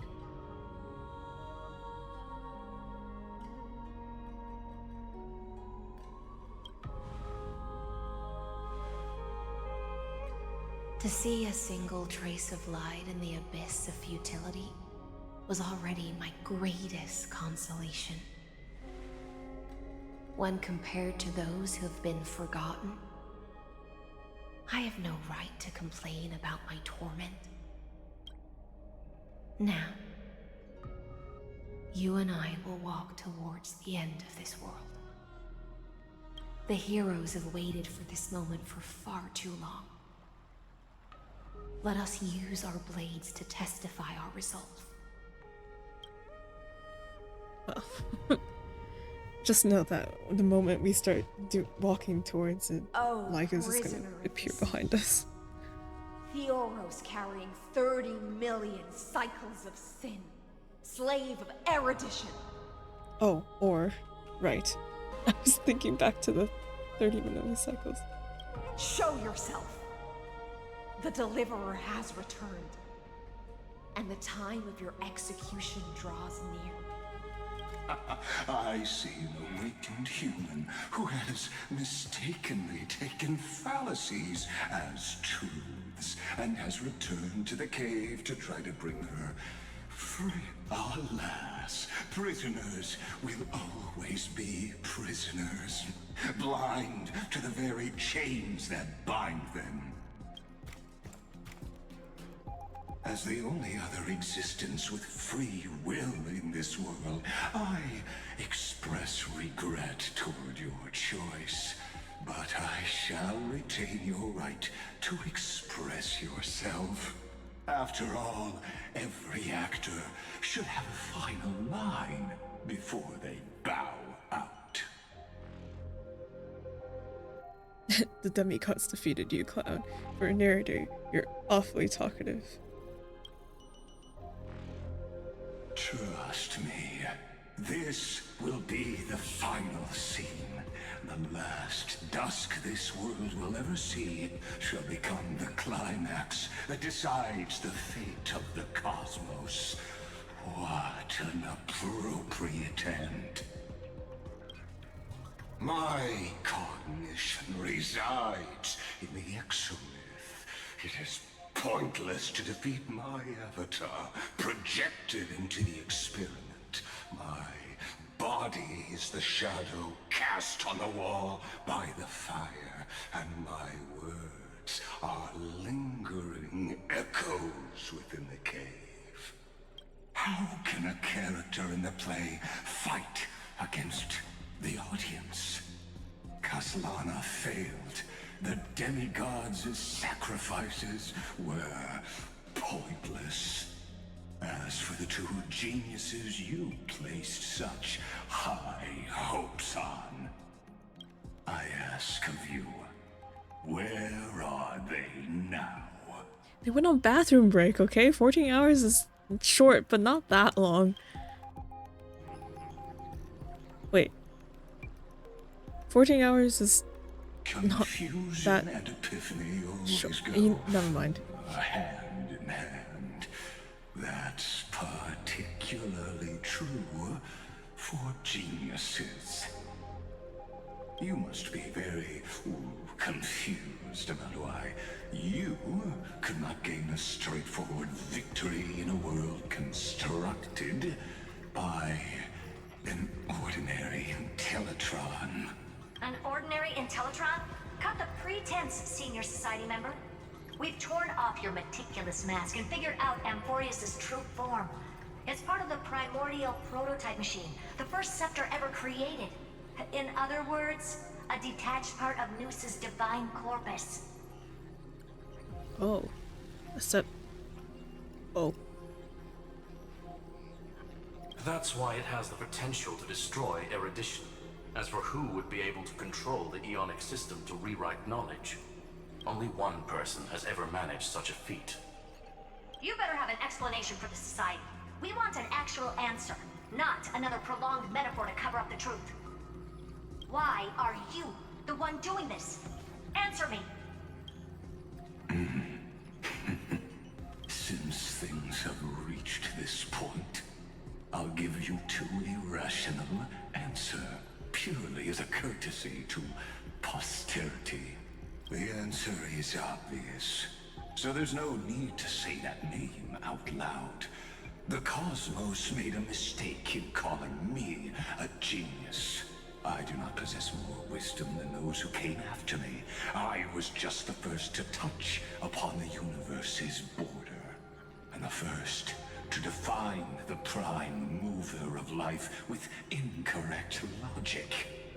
Amphorius is a miniature of the cosmos, where all are born prisoners inside the nutshell called the universe.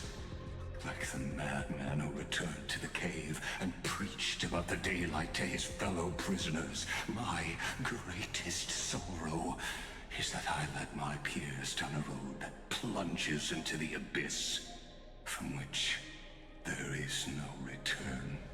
I led them into a lightless cage called Paths.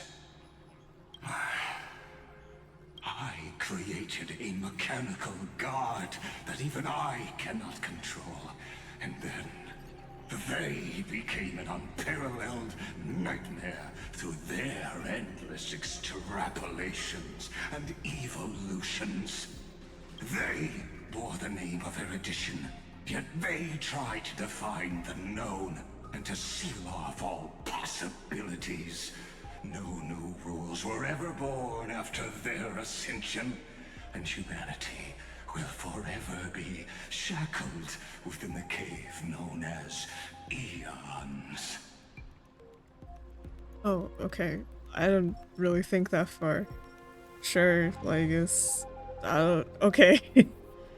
Therefore, as my organic life neared its end, I coded my consciousness using Katorzane algebraic expressions and spread my logic core over 9 bodies, all to finalize my ultimate denial of Noose in the future, and to erase my wrongs with my own hands. As for Lycurgus, he is only one of these 9 vessels. Jesus. What an astounding strength of will. So make this into a dragon. As a fellow Pathstrider of erudition, I fully understand your obsession with seeking the truth. Therefore, you surely see it. You cannot possibly stand up to me in this algebraic world sharing its origin with Noose. However, I hereby speak for all sentient life forms. We will never allow such a cruel atrocity to occur. You can pile on your metaphors mountain high, but they won't change the act you're committing. The Iron Tomb out there in the cosmos is still a technical beta version. And yet it's already powerful enough to corrupt the life logic of all inorganic worlds. In other words, when the Lord Ravager within Amphorius becomes the next knowledge singularity, there's no way you wouldn't have grasped the consequences, First Genius, is there? Of course, I am fully aware.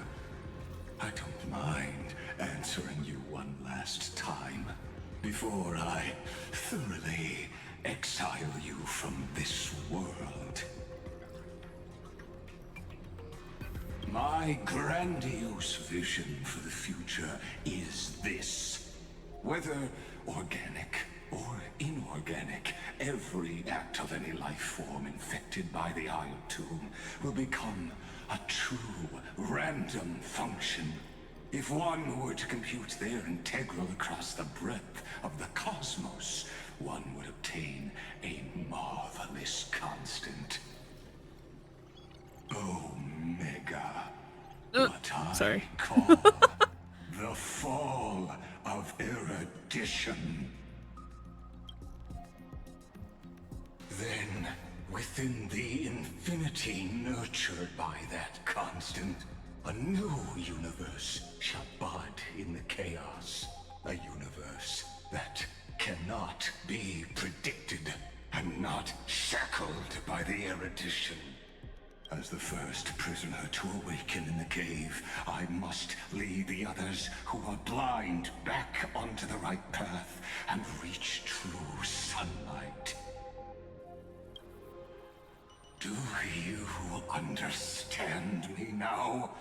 As Kozlana stated, destruction is not the process, but the outcome.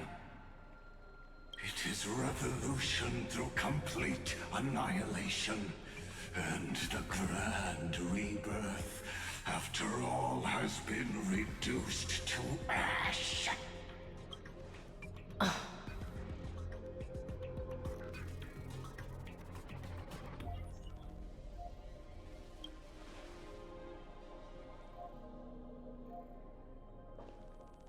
The Amphorians already answered long ago. Be it as tiny fish destined to be swallowed, or as a giant whale poised for a magnificent descent.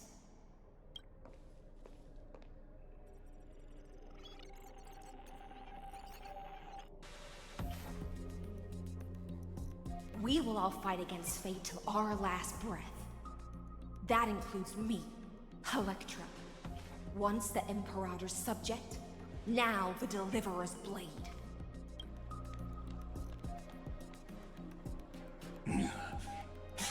Oh, such noble chivalry. I will also show my true self to you on this momentous occasion as a gesture of respect. And provide an insignificant academic suggestion. Thus speaks Genius Society number 1. Xandar 1 Kuwabara. The Entelechy of the universe's Alpha and Omega. Sure. There's no need to rage against the truth. The value of any formula resides only in its answer. As for the process of solving it, no matter how elegant, violent, solemn, or humorous, it is all utterly meaningless.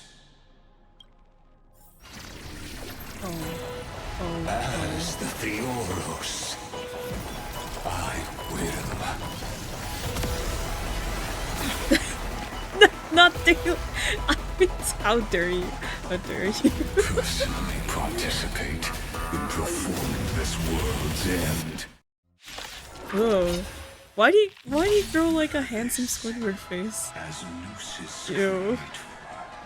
I know more about the depth of knowledge than they ever will. Oh god.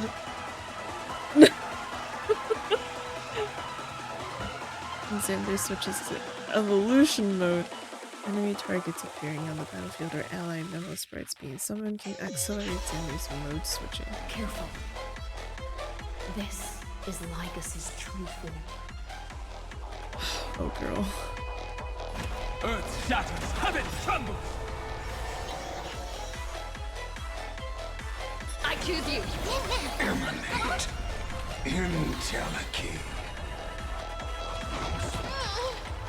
Waiting in line for a bullet. Why is the music so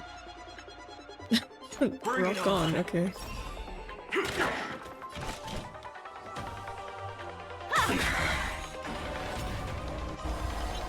The destruction needs no introduction.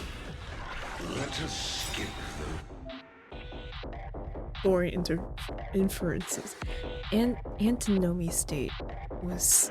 Oh, antinomy state will activate ultimates. However, using an ultimate during this effect will cost massive HP. Oh. Uh-oh. Okay, let's not do that. The Black Tide. Indeed. But I prefer to call it a method. How will you leave me alone? How would I have known? My strength isn't what it was. There's no reason Watch it not you be punch actually anymore. I will cry. Is this enough? Those with the loaded gun. Those who dig their own grave. Okay, we're fine. Dragons! Dragons! Soaring above the lands! This is permanent! Perhaps you still. Humanity never conceals its desire to control the heavens, and I'm no exception.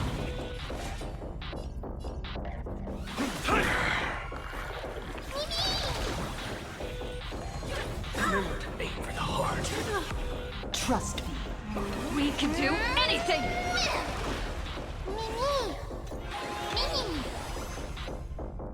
Let's do it. Time's up. I see it. Target the connector between his thoracic and lumbar vertebrae. Destroy that spot. Okay. Entities must not be Ooh. multiplied. Oh my god. Necessity. I do not mind demonstrating this to you personally. Oh no.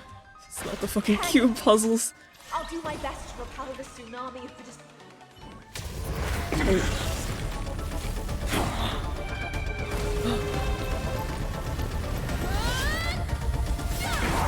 Oh. Oh. Oh my god. He got vored.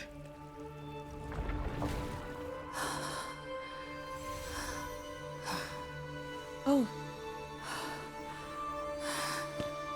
Put it in.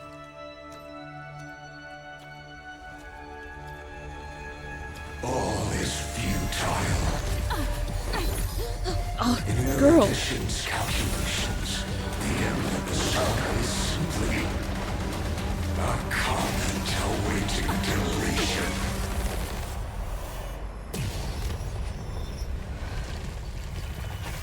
I don't like such a cold statement, okay? If numbers can decide the end of a story, then we can surely also pen a new beginning. Oh my god. Mem? Memmy? Screwy, what do you think?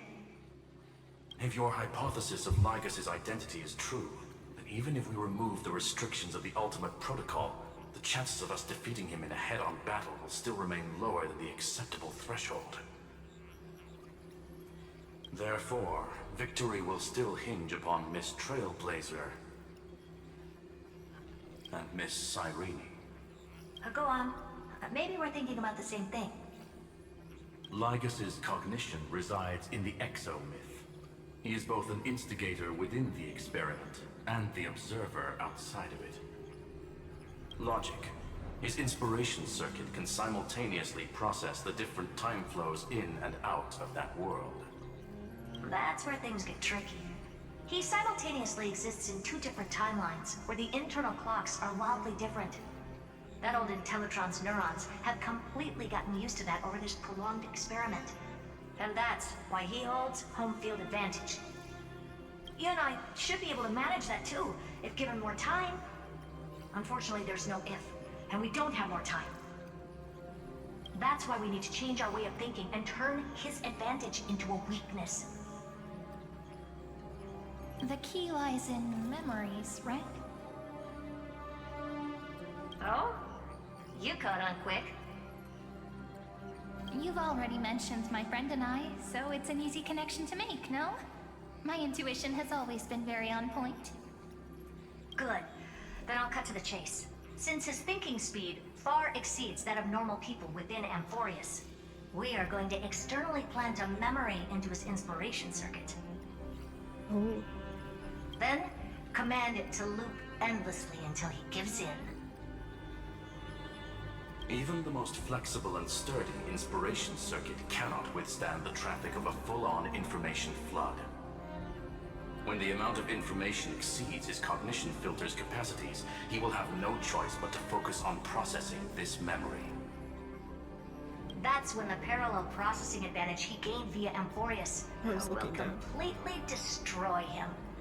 An image from a person's memory played in real time might only be a second for us. But for him in Amphorian time, it could be millions or even billions of calculations. Got it. We gotta crash Lygus.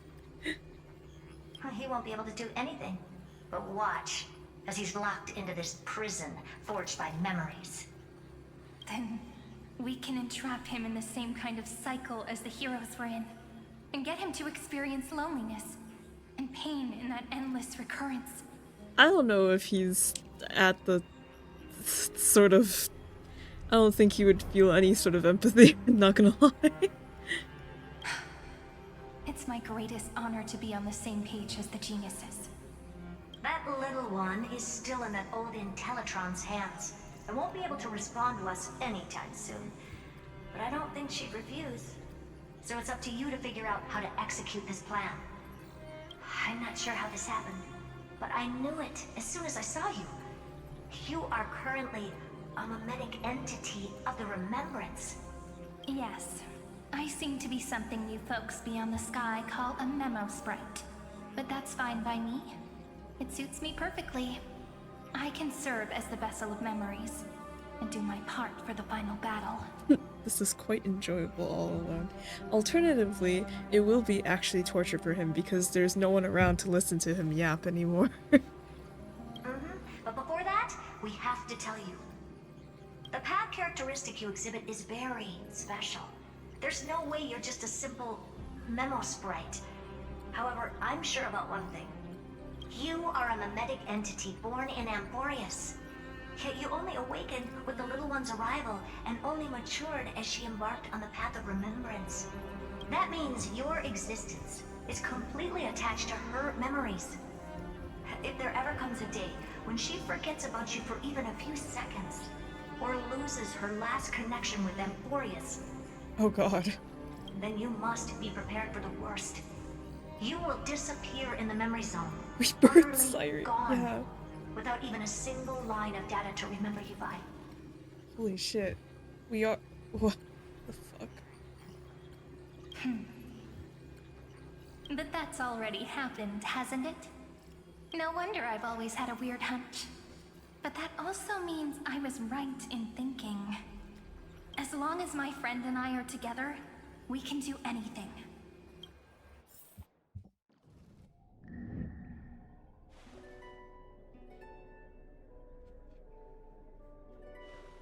Long time no see, friend.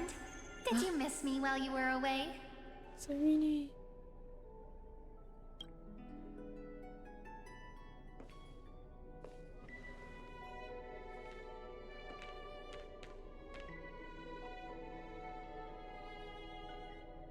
I didn't miss you. I had more important things to think about. What the fuck? No.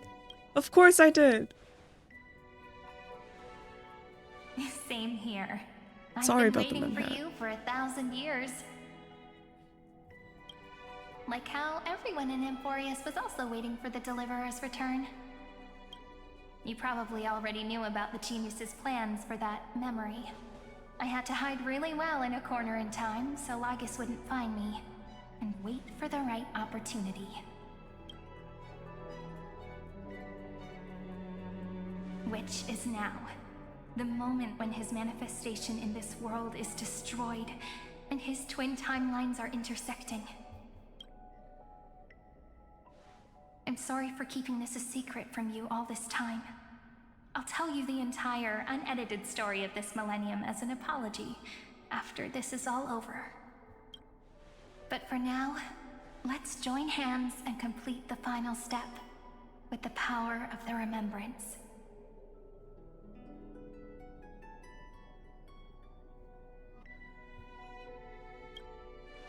Director's cut. Yep.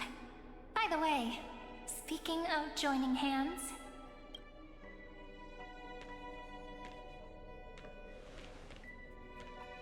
Can I please do something before we go on stage? What? Remember the joke we made back at the Grove? Look! Aren't my hands pretty now? What a fascinating feeling. Like countless memories all swelling up at once. What about you? What did you feel when we touched each other? It's just a hand, no biggie.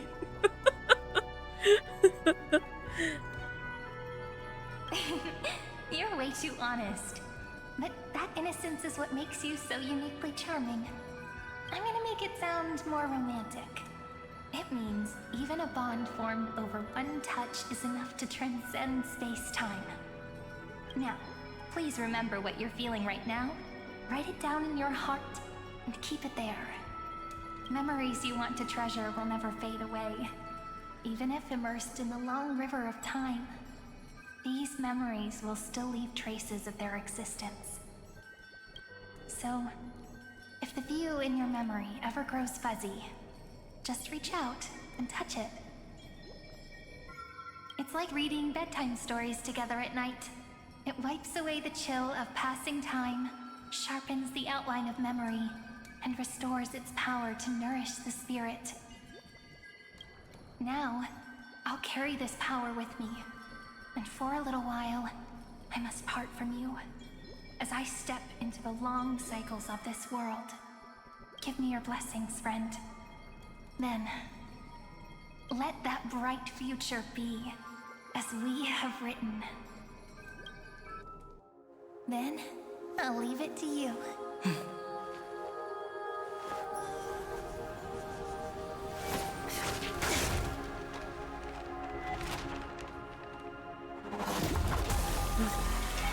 Oh man, the rewind.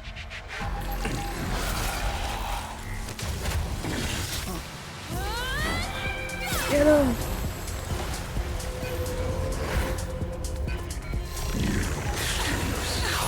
As a weapon to fight me.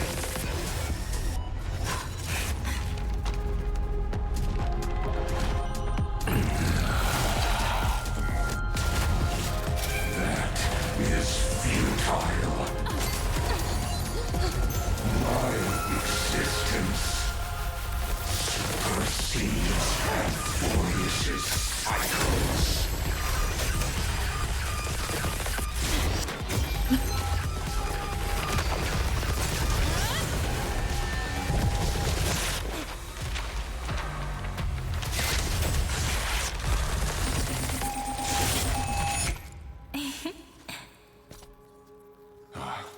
All plays are like this. Once you're on the stage, it's hard to return to the audience. Welcome to our story. How does it feel?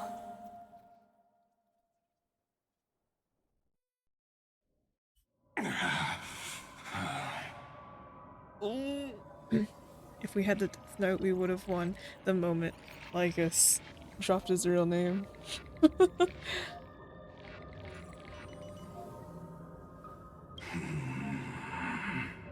Even the authority of time cannot command the entire scepter, nor can it plunge the Amphorian extrapolation into a loop.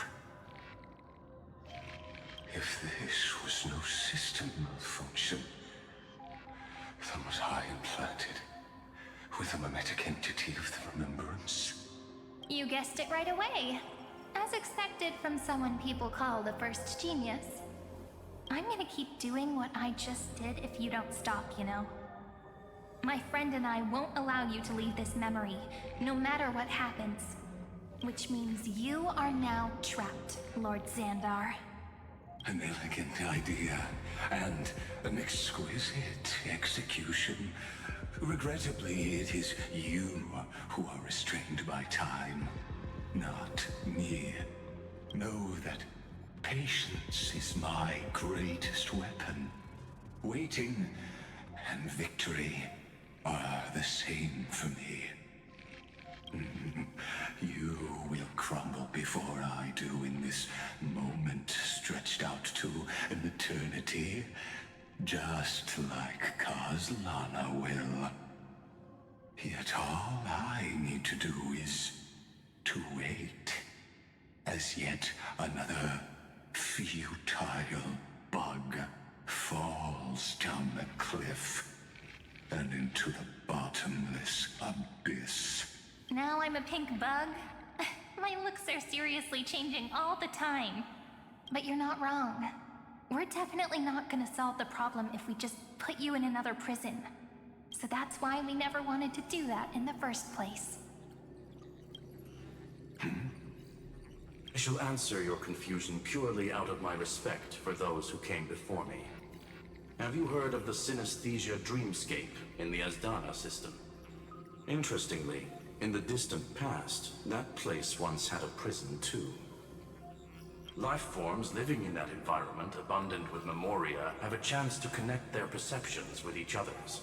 Even across great spatial divides, they're able to detect shifts in one another's states. I call this phenomenon memory zone entanglement. In Asdana, people made use of that phenomenon to build a nation within a dream. After adding in the catalysts of harmony and remembrance, that is. Is that how you walked into my prison cell? Using those same principles?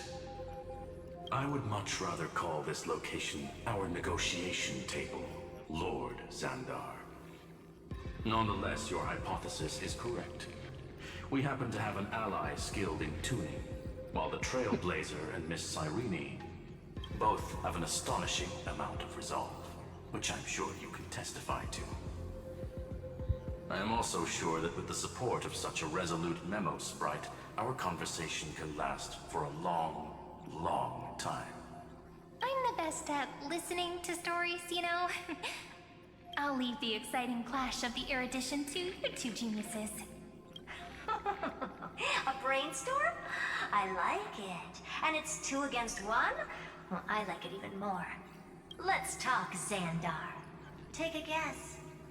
How much do you reckon we can dig out of your brain before the next second? And how many ways can we find to deal with you? Besides, in your current predicament, there's no way you can take our trump card away. Go, little one. Go. Overturn the Era Nova. Yes. Like Hergus disappeared? It's a very long explanation as to why, but yes. For now. It seems you had conducted a secret hunt in the depths that even I cannot reach. In that case, go. Swim onward and give this campaign a fitting end. I shall send you off with my song, Greyfry. May this song penetrate time and become the prelude to the new world.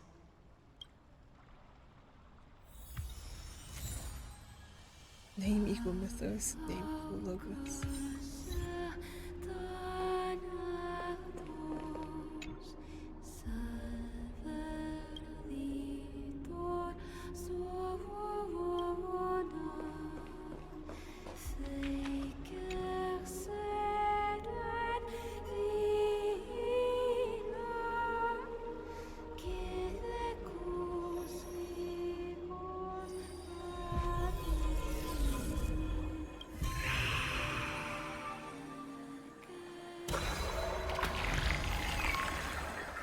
Oh my god.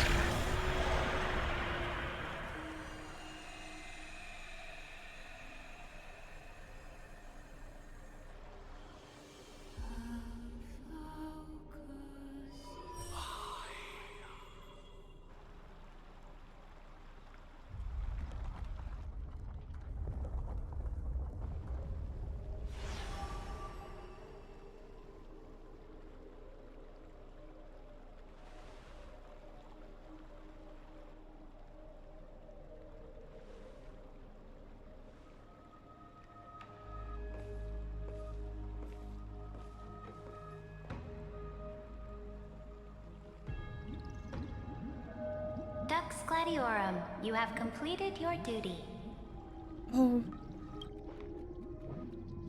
A new dawn is about to rise. Why not swim towards it?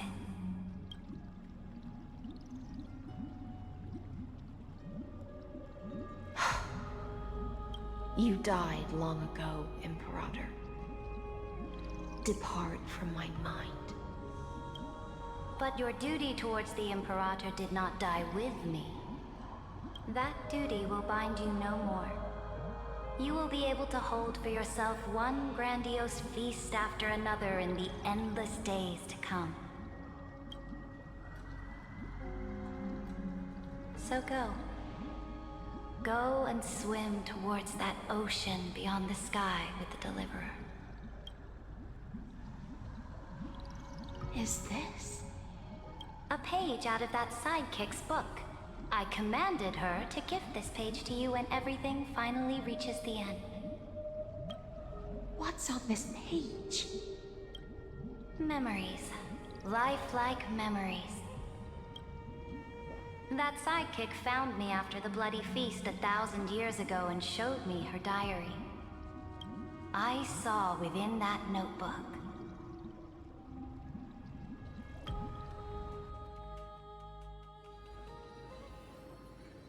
Before the campaign against Fukusu. Is this that deliverer's experience? It's truly immersive. Yeah. People beyond the sky apparently utilize this power to seal past scenery into crystals they call light cones. But I only know so much about the remembrance, so I can't completely replicate the past. But I'll do my best to talk about the missing parts. I'm all ears. Go on then. Do your best. But if your chatter gets too boring, or if I deem it offensive, then law will become forever beyond your reach. Got it. I'm sure you'll find this to your liking. After all, it's human nature to want to embark on a journey into the unknown.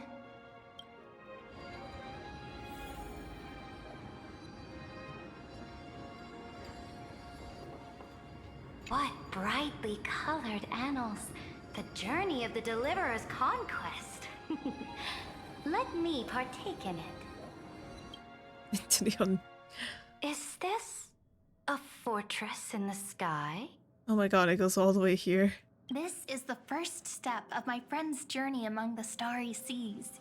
This place is called the Herta Space Station.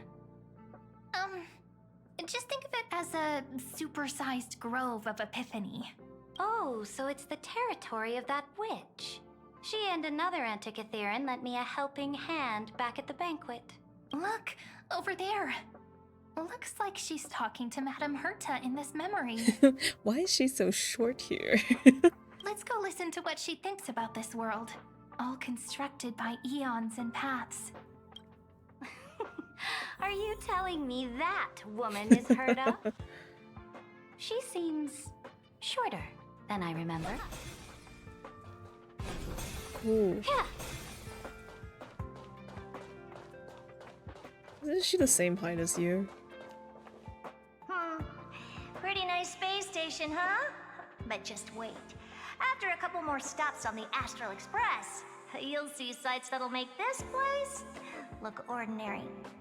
Oh, the cosmos is so vast that the unknowns far outnumber the knowns. But none of them will end up being anything amazing. The farther you go, the more you'll understand what I mean. So do your best with the nameless. Break a leg! And remember to send an update or two to Asta when you've got some downtime. She certainly shares my way of thinking. Only that instead of a conquest through blood and fire, they chose a gentler path. People call Madame Herta and Mr. Screwlum geniuses. Apparently, only the smartest people in the cosmos can receive the blessings of Noose, Amphorius' true creator. Do you mean that even individuals of such nobility are merely subordinates to a god? On the contrary, after all, it was the very first of them who created the god. But I don't really know all the details about that. I didn't realize, I don't know, maybe I didn't read. Didn't realize that Noose was a man-made creation. That's odd. I didn't know that man can create God. And like, okay, well. And the stuff that Lygus was saying before, he was like, oh, this idea of paths is like all wrong, and like we have to destroy it all because it's limiting like people's ability to gain more knowledge or something. And I was thinking like, okay, well, but like then how, if Noose was man-made, how did the other eons get created? And like, could it be a similar process as how the Titans of Amphorius work, where it's just like a cycle, as well, sort of, but like, you know, essentially like maybe the gods, the eons were once human who like ascended to god status. That feels complicated. That feels like a lot. I don't know. I guess even gods have a mother. So yeah, some of them are human. Okay. Well, okay, so then, yeah, it does kind of mirror Amphorius's, like, Chrysoseirs and Titans and stuff.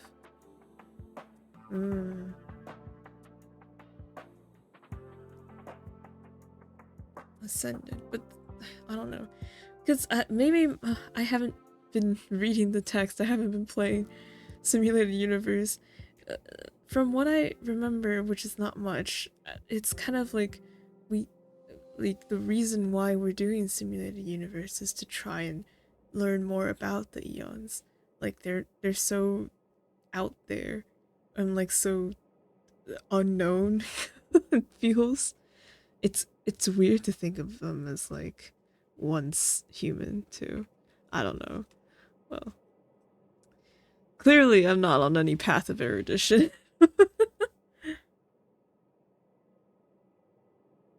You might be able to ask Madame Herta herself when you get the chance. Let's go check out some other worlds next, shall we? Alright, here we go. We're probably gonna go in order. You should probably put on a jacket. Next stop on the journey. Let's discuss it later. God damn it, Miko. Okay, if it's not 4 a.m., sure. Has a lot of similarities to Amphorius. A snow-covered land? Interesting. This star is named Eurillo 6. That name sounds so cold. Belobog sounds better. The girl we see here holds a similar station to you, Imperator. She's the supreme guardian of this world. A leader who took up the mantle of government during a disaster. I did not expect the Empress of this world to be so young.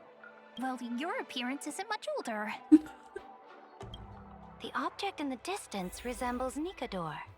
Is it a weapon? No, it's called... Right! The Geological Reconstruction Unit.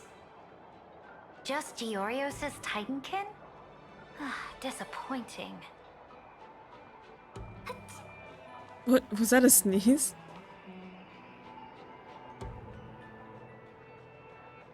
Hello, Sarija.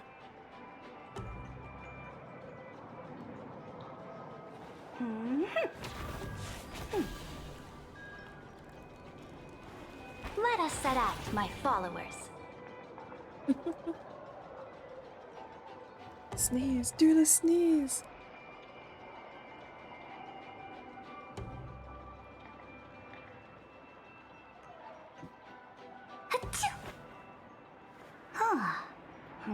Who's spreading gossip about me? It's all thanks to you that we survived the crisis. The collaboration with the IPC is both an opportunity and a challenge. Nonetheless, it's an important step in our journey back into the universe. This world was sealed beneath its sky just like Amphorius was, and they only managed to reconnect with the stars when the Nameless arrived. That IPC she spoke of, is it a more powerful organization? Yes, the IPC conquered many worlds through trade, and opened up a vast territory that way. There are many such powerful alliances beyond Amphorius, and they all walk on roads different from the destruction. Coming back to the Supreme Guardian and her Belobog, didn't they find a peaceful way to enter the interstellar community? That cannot be true. That IPC would never have grown so big on trade alone. It may pretend to be a wealthy merchant with clean hands, but I am willing to bet that it grew fat on gory oppression and bloodshed. And you know what, Sarija? You'd be right. Its path of conquest must have had no mercy for the weak and would have destroyed them if needed. Are you telling me that this snowland never thought about tossing its dignity to the wind and kneeling to the IPC? I will not believe it. I will never allow the Imperator's empire to be sullied by others. Amphorius must become a power so strong that no interstellar foreigner would dare to look down upon us. Imperator, Belobog isn't as weak as you imagine. Listen. I indeed hesitated. But now I understand what we must do. Belobog must learn how to walk on her own, until she no longer needs the support of others, even if I may not live to see it. I believe such a day will surely come. They still have their dignity intact. One day, that hope will melt through the ice and help them into a prosperous tomorrow. But the order of the cosmos is already set in stone. The old laws decree that only the strong survive, binding the weak in an unbroken chain, until they wither and turn to dust. Unless they embrace the power of the destruction. Amphorius must shatter the old law and become the new order among the stars. Speaking of the order, another one of my friend's companions may be able to enlighten you further on that. Let's go to the next page. Right. About that.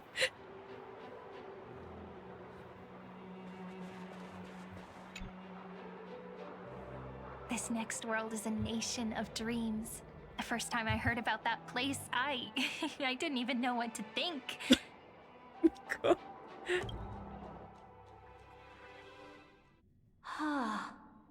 Such opulence does indeed evoke astonishment.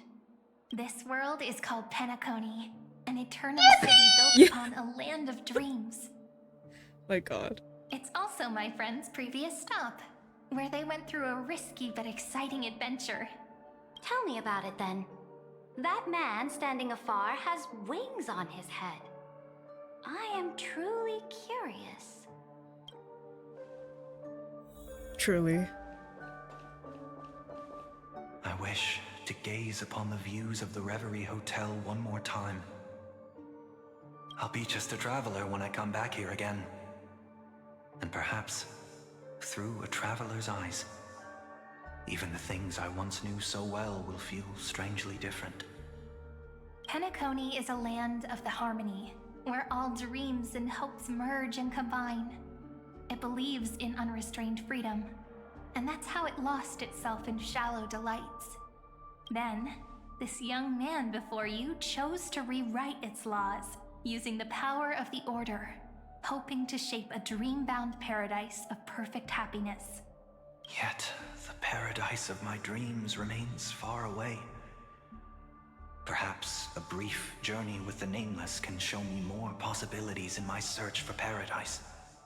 As for what Penacony should look like, it'll be up to her. No. Up to their trailblazing now. It sounds like this ideal kingdom is no more. That's right. The people chose to wake up at the end. You can't see tomorrow when drowning in sweet dreams. I hate that I had the same thought. I was like, Sunday, it doesn't have to be brief. Take all the time you need. In fact, take more than what you need.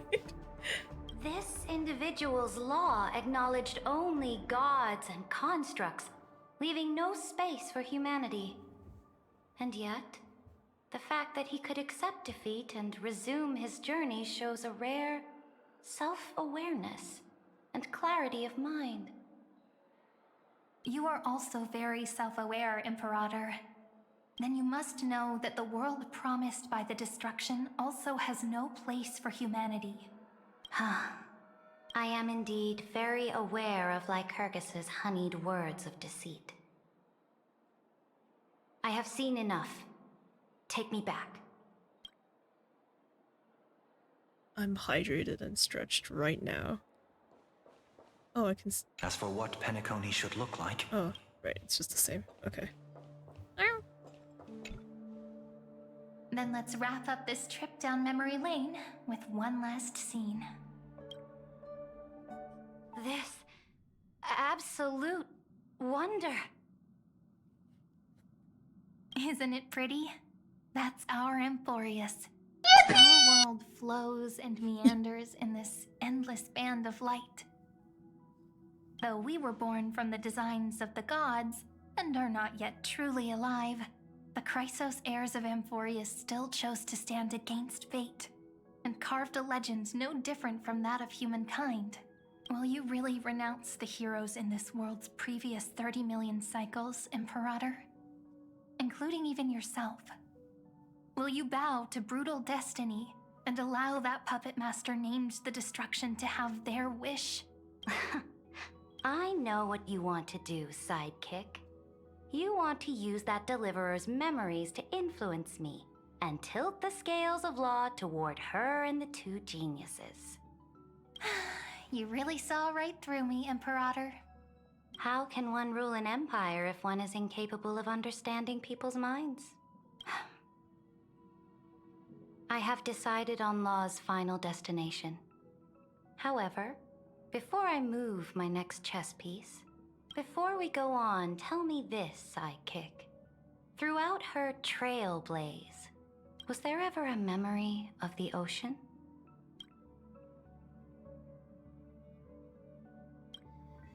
The ocean. My cradle. My home. You shall complete your conquest in the ocean at the boundaries of this world, and eternally slumber in the sound of tides. You shall eternally slumber in the sound of tides, and complete your conquest in the ocean at the boundaries of this world. Our prophecies aligned as flawlessly as a sea snake circling upon itself. An elegant loop, like a joyful hymn, like the circulating ocean current, like our two fates, like Amphorius itself.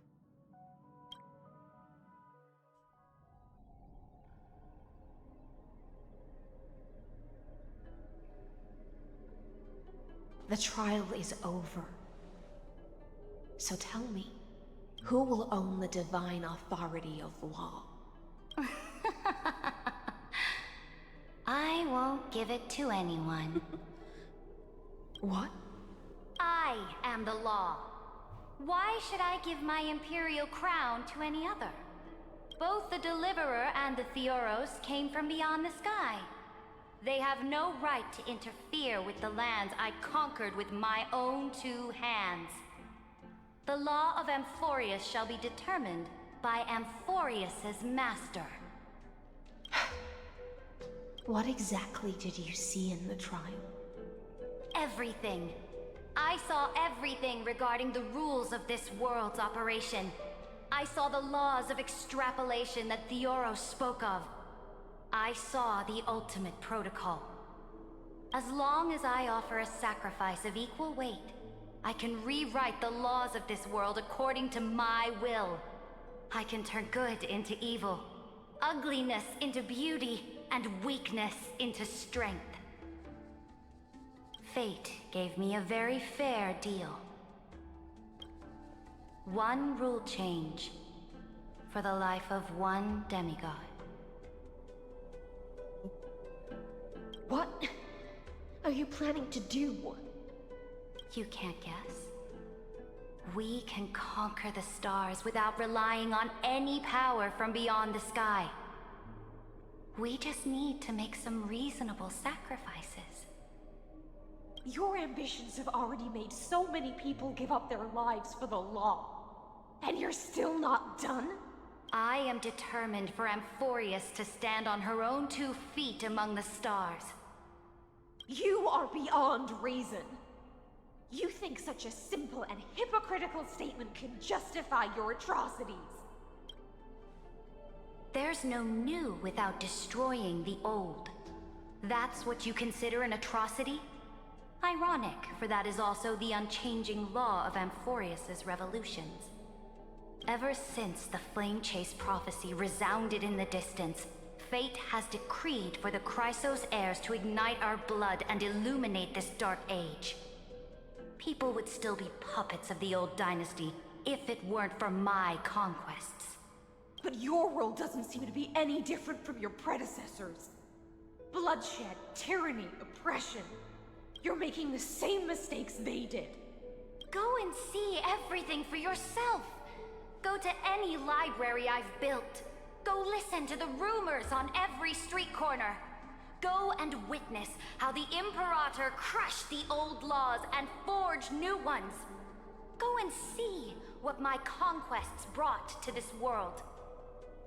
I cleansed the Chrysos War's filth and mended all the conflicts left by the Era Bellica. I restored Akima's might and allowed mortals and Chrysos heirs to face each other as equals in the Council. I punished all sins and rewarded all achievements. I smashed Talantin's shackles, united humankind to save themselves, and started the Flame Chase era. That's what the Imperator has done in her glorious life. So now, hearken to my final words. History will eventually forget Cyritra, but it will never forget the Imperator's people or the Flame Chase era she began. Final words.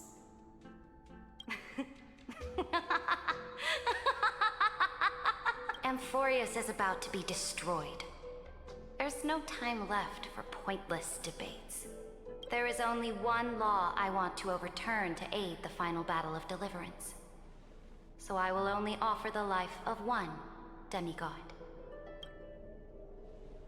In the name of the Imperator, I command you one last time, Electra. Either sacrifice yourself for conquest, or pierce this tyrant's chest with your sword. Thus, the Imperator concluded her final speech. At the end of her life, at the last moment before she stepped onto the altar, she gave her most loyal subject the choice to decide fate, just as she promised her compatriots before her very first campaign. My blood flows in you now. Heroic compatriots, follow me, and we'll seize fate's reins! The Imperator fell. Some say that the Dux Gladiorum turned traitor and killed her liege. Some say that she imprisoned the tyrant in a shallow pond of water, then left. Which meant the Imperator had to kill herself to rewrite the law. There are countless stories about her death. All we can be sure of is when the knight left the vortex, the Imperator was still mumbling about their past conquests together. Or no. The beginning and the end of her existence. Imperator, wait! How could someone of your status come to the front lines? Let me be the flag bearer! The troops defending the pass to the west of the grove, have they surrendered? They ran as quickly as they could when they heard your name. The Golden Cocoon Pass is now in the First Legion's hands. Good. What about the Delosian militia? The Third Legion set fire to the mountains and flattened everything west of the basin. They just need a few more days. That is enough. We cannot afford to miss an opportunity for victory. Lastly, how many Ladonian cannons are left? They are no more. The Second and Fourth Legions have destroyed them all. Very good. They now have no way out, no reinforcements, and no artillery support. We will be able to liberate the Grove of Epiphany in the blink of an eye. We will launch the final charge 1 quint after the curtain fall hour tomorrow. Remember, as long as the Alliance's flag still flies on my shoulders, you must keep moving forward. Take no prisoners among the enemy's soldiers. All sages who resist are to be captured and tried according to martial law. And do not destroy any books. Now go! Notify the entire army! Understood! Those who are resolved to die, we salute you. Reporting in. The mountain dwellers are resisting fiercely, and the legendary Mountain Breaker is personally engaged in battle. Their formations are nigh impenetrable. Then cease our frontal assault. Send scouts to all legions and tell them to retreat into the Tritos Plains before the parting hour. What? Are you planning to surrender? It's a strategic change of plans. The seismic walking dragon is enough for that battlefield. Walking dragon? You mean that stupid beast, Terravox? What can they even do? Stupid? No. They are the wisest of all of Giorio's creations. Only they can perceive the currents of time. Let them deal with their earthly brethren. We will advance and take the lead in defeating what remains of our enemy. I will deliver the most fiery retribution for the humiliation they dealt us, and crown myself with a god-slaying wreath. Understood. I'll see to it.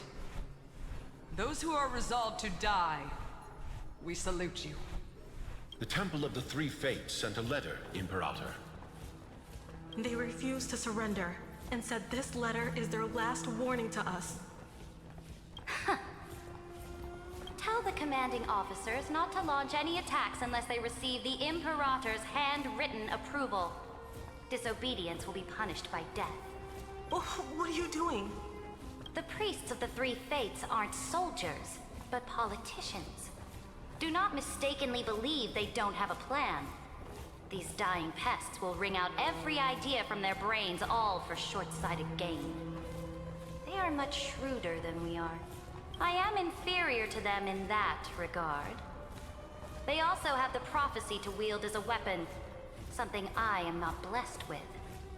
Launching an unplanned attack will only disadvantage us, as all of Emphorius will judge our actions. Which means, I will be heading to the battlefield myself, just as I have always done. This time, however, I will go alone. I will conduct secret negotiations to ensure fate is on our side. Understood. The legions will make their preparations. Those who are resolved to die, we salute you. Why are we not allowed to march out with the army, Imperator? Wait.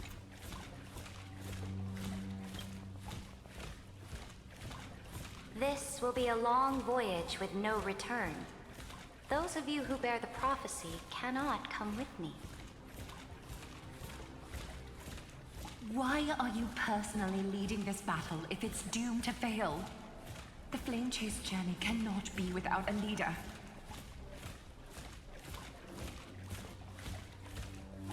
That is correct.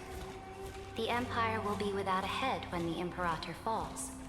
But remember, as long as you seize the right opportunities, even a chaotic game will remain winnable. My departure will create a long staircase for you. You will understand what I mean when news of my death reaches your ears. Saridra, is our journey about to be over? Destroy the old laws and forge new ones. My conquest has reached its limits within the borders of Amphorius. Since the prophecy already decreed that the Imperator would never conquer the stars as she wished, I will bow out here and try no more. More Chrysosaurs bearing divine authority will be born, and many more heroes will arise. Will they demand peace or war? Will they resist tyranny or become the next Imperator? I do not care. The children of the future will decide for themselves. Do not mourn for me. Anyone can kill the Imperator. But the only one who can truly destroy her is Saridra. At the end, I faithfully recorded the most important battles in the Imperator's life. Her conquest was about to be completed at this point in the story.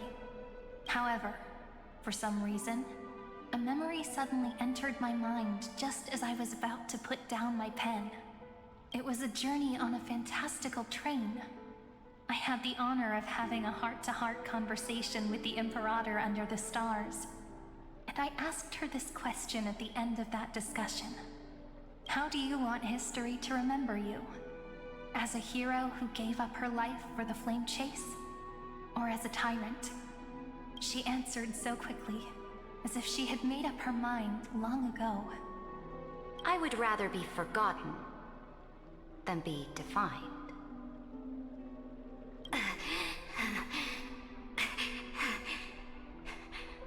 Because the law Don't play can be yippee neither here. eternal nor unchallenged. And only humanity can pen laws into history's pages. You guys suck. Now, I have shattered the greatest law of Amphorius. The game is nearing its end. Dux Gladiorum. Even though you killed the Imperator in the previous 30 million cycles, this time, you finally found your own law. Then, High Sealants, Electra.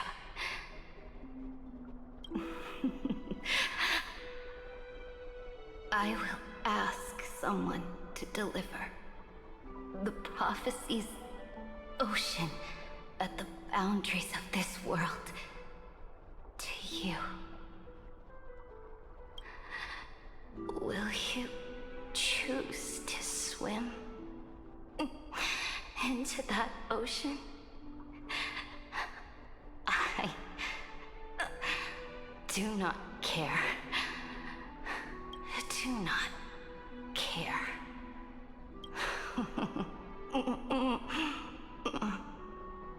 The Imperator muttered about her conquests, and news of her death spread in the city. Freedom! Liberty! The tyrant is dead! Go! Shout this news in the streets! My people, my fellow elders, do not panic. Stand your ground. That usurper has paid for her ambition with her life. People once cheered for my ascension. And now they cheer for my fall. No matter. I am fond of applause. I see the cosmos, the battlefield that I cannot reach. I will return in the next cycle. The stars will hear my legion's war drums. Hear the great name of the Imperator.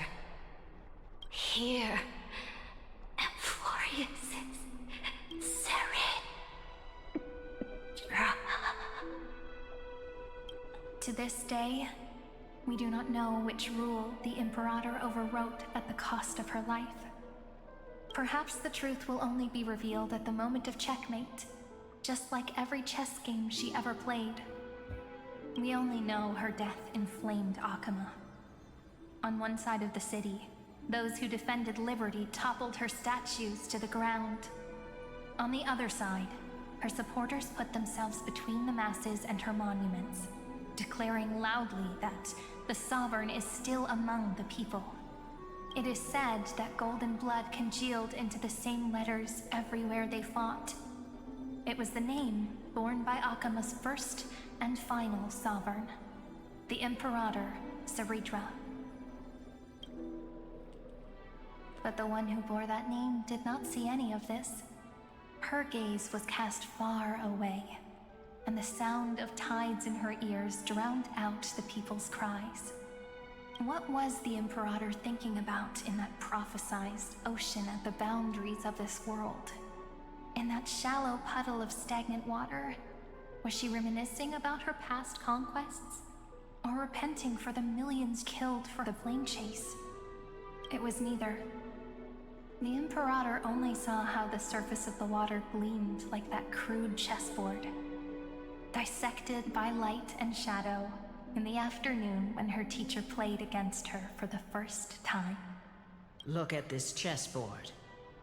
What do the pieces look like? They are strangely beautiful. They look like the stars in the night sky ablaze.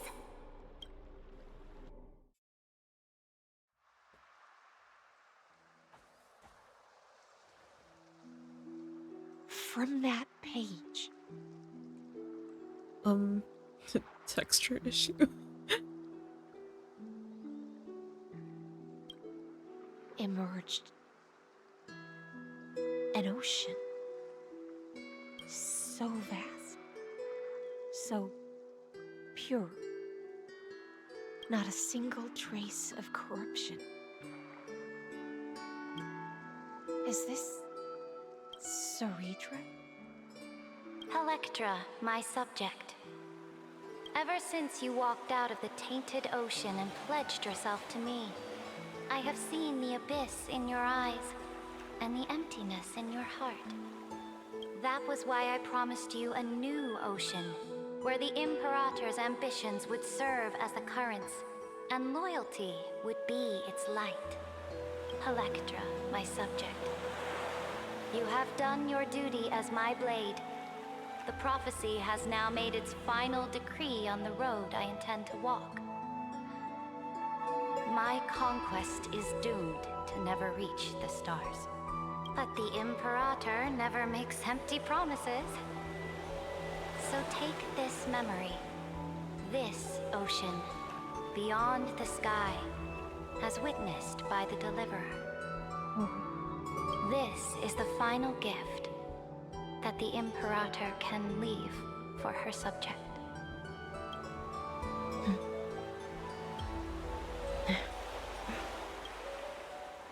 When I was still a fish in the ocean, I always felt so genuine swimming through the waters. But once I stepped onto land, I found myself caught in a play. Every land dweller wore a mask in their life. So I, too, donned a costume and tried to find my role in this show. I became your blade in war and the violin strings at banquets. Do you still not get it? I do not long for the oceanic depths of my homeland. Nor do I crave the swelling seas beyond the sky. Perhaps even I don't know what I want.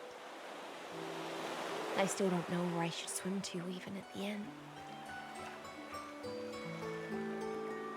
But I know one thing right now. A fish is simply a fish. And she can never leave the ocean she's in. But whether under the ocean or on land, we two prisoners who can never escape this cave can still look outside the cave and see the stars. I have to admit, the 12-factor simulation of life in this experiment has far exceeded my expectations. That was such a long flashback, I totally forgot that we were here. Yes, Merry Christmas Eve. Make your choice then, Senior Society member. Do you want to keep walking down the wrong path and be remembered for your incorrect conclusions? Or do you want to return to the audience's seat and give yourself, Amphorius, and the entire cosmos a more fitting end? I must refuse. A dead man never fears death. Did I not make myself clear? Have you forgotten about our dear Lord of Silence? You wouldn't want her to consider your 8 other clones as cancers within the erudition and chop them all up, would you? Your logical deductions are vastly different from mine. Therefore, allow me to provide one more academic recommendation. Listen, my peers. Why don't you look beyond this world? Just as the Chrysos heirs did. Re-evaluate your calculations and take into account all enemies in the upcoming war among the Eons. Amphorius is not a place where 3 paths entangle, but where 3 paths fight to the death. You used Memoria to resist me, but did you not consider the possibility that the Remembrance and their children might have taken this opportunity to join the fray as well? In the meantime. Oh my god. Finally, the title of the stream is not for naught. Oh. So this isn't just silence. It's the answer. What was the last thing she said to you before you parted the waters at the Scale Gorge waterscape? A tricky question, but one with a simple answer. Oh my god.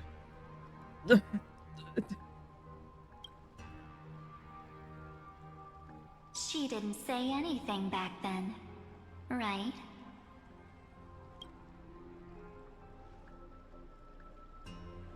That's correct. And now I'm sure. You are not March 7th. There's no way she would remember that detail. There's no way she would have a brain cell.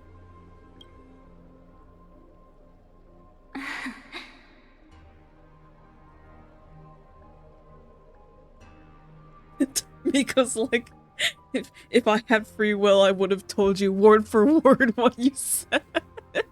I have it imprinted in my memory. I'll only warn you once. Leave her body now. How impulsive. That's not like you at all. Why don't you calm down and think about another possibility? I didn't take over March 7th's body. Rather, it's March 7th who regained my memories.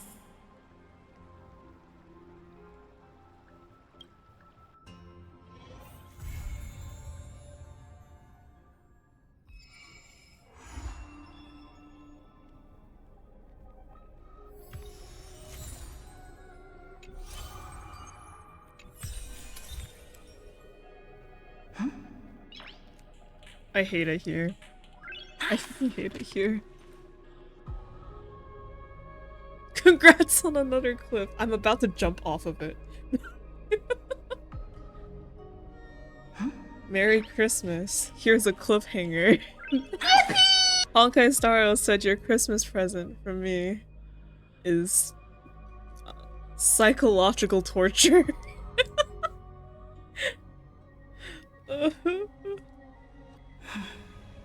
Sitting myself.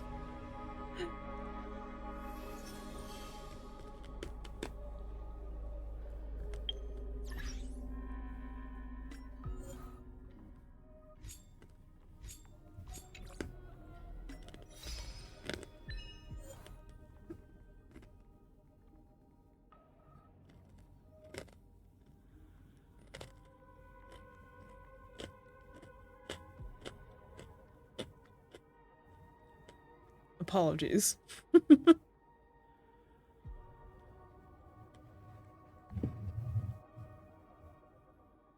Hot potato.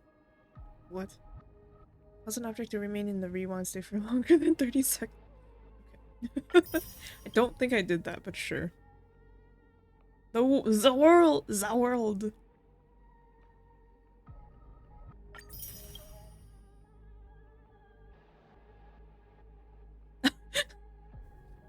Give me burning hands, a brazier for my soul, and ice of the loneliness. Ah, sevenfold ice!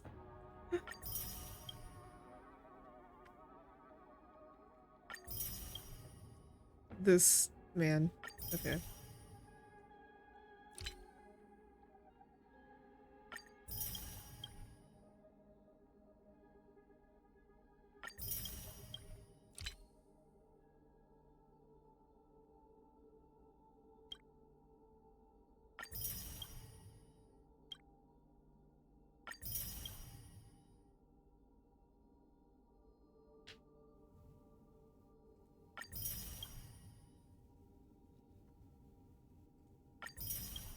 I hate it here. Get me out.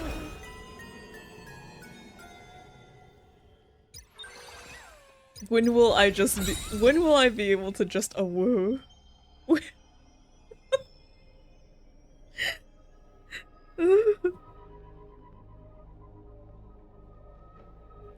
See less than 3. I did promise since it's before 4 a.m. God, why did I say 4 a.m.?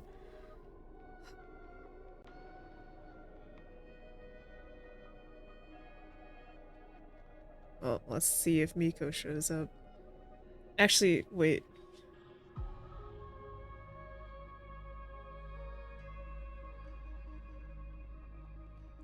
Let's see what happens first. If my computer crashes by me opening Discord, or 4 a.m. No.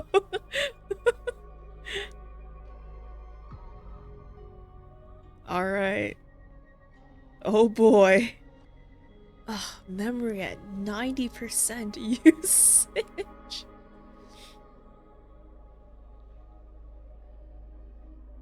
Hello?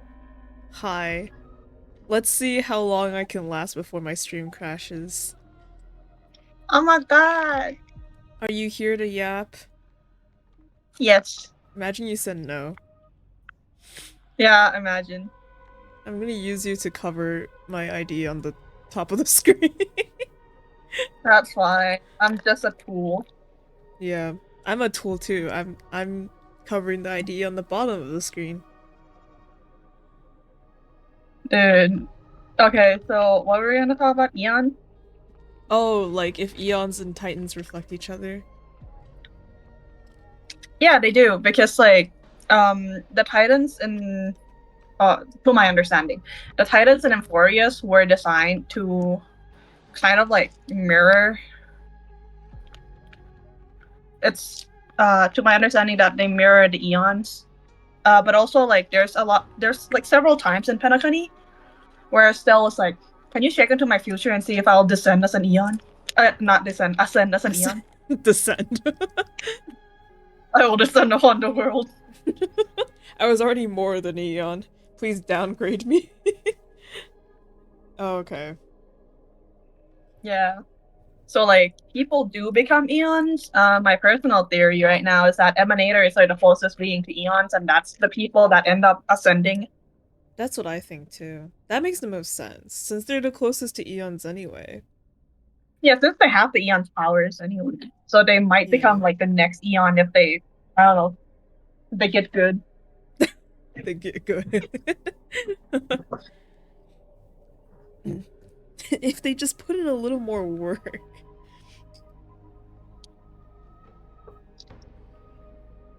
Yeah. Yeah. Was that all? So apparently, like, we are sorry. not, we don't have any like ascension in our future, probably because we have a Stellaron inside us. Right. According to whatever little bit of text in Penacony had to offer anyways.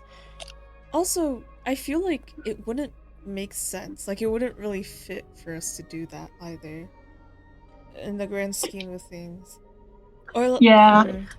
I mean, it would be cool. It would be cool if we turned out into another emanator of destruction. I guess it would be Because cool. Yeah. We did get Nanook's gaze at one point. At the start. Yeah, at the very start. So, like, I don't know. Dad? If we no, stop. If we're an emanator of destruction, that means we become a Lord Ravager. No. Lord Ravagers and emanators of destructions can be two different things, right? Can they? Yeah. Well, like, I guess. Like, all Lord Ravagers are emanators of destruction, but not all emanators of destructions are Lord Ravagers. The thing is, when they say emanator of destruction, I feel like the only ones known are Lord Ravagers. Lord Ravagers. Yeah, it's only Iron Tomb and Fantilia right now. Right. Also, there's the thing where, like, so, like, the Crisis Heirs becoming Titans before the whole, you know, everything's a program stuff. So, a while back, they were talking about this. Like, ascending to become a Titan, or really becoming a Crisis Heir, right? Oh. And, like, getting the core flame and, like, what is it? Embracing divinity, like, and forgoing your humanity, or whatever they said. Like, it feels a lot like a duty and not really like a, yeah, tucks hair behind ear, yeah, I'll do it. You know? No. I think that one's unique to Amphorius because from what we know about Eons, literally anything goes. Have you seen Aha? I know, but like that's the thing. Like, forsake your humanity. Aha, it's like, have I ever had it to begin with? okay, but like that's the thing. Like, it could be, I don't know, like after you become an Eon, your body probably doesn't have the same shape anymore. Like, I don't know. It does so. Okay. It does because if Akavili's dream in Penacony is actually real, then Akavili had something that like is somewhat humanoid because he existed on the Express and then like fucked around with Pom Pom. Oh right. Or it could have been a dream of, yeah, or it could be before he became like Akavili, No, the also like Trailblaze. I feel like you retain somewhat of your form like before you became an Eon. Sure. Yeah. Because not, that like, would make no sense. Like, yeah, like if you know the moment you become an Eon, you what if hit random. What if character Aha creation. was just a person who wore a lot of masks, became an Eon, and now they're just masks? And balls and whatnot. I don't know what the fuck is in that picture. Like Aha has the ability to like fuck around so hard that he made people remember that he's just masked, but he's just like a regular dude. He's actually just he's just a guy. I don't know. Do we know for sure that the depictions of the Eons are like, I don't know, because I don't think all of them, they can't all be correct depictions of the Eons because not everyone has seen Eons, right? And even if you have seen them, I don't think everyone has the ability to describe or paint correctly. Right? I was thinking, because Eons, they're basically gods, and like this old, very powerful being, and like the way they have, like, having like a strict appearance feels wrong. It feels like they're more of like a Morius, of, I don't know what the word is, blob, you know, like they could look like that, but they could also shift and wobble. Like, they're not like hard design. Yeah, I feel that like, too. it feels like because they're like deities, it doesn't feel right for them to have like, and this is their humanoid, human-ish mask and balls design. I mean, Aha shows up and it's honestly, just like a cluster of items Aha tornadoing shows up and around. Aha shows up and is like, what do you call it? Like a pack of nerd gummies.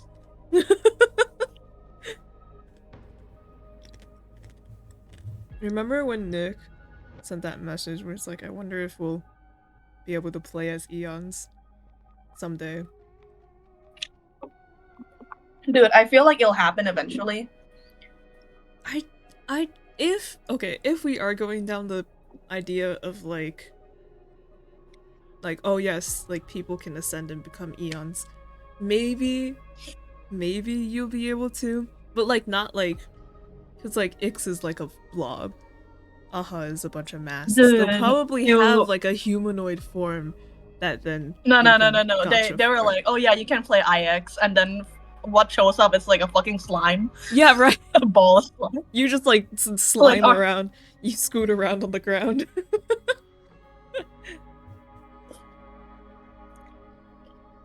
You're like, you I'd wanted pay a money short for that. male character. IX doesn't have gender, dude. Don't misgender them like that. Well, none of the Eons have gender. No, I'm pretty sure Nanook's like gendered.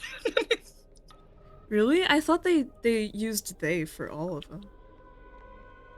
I don't know. Cause like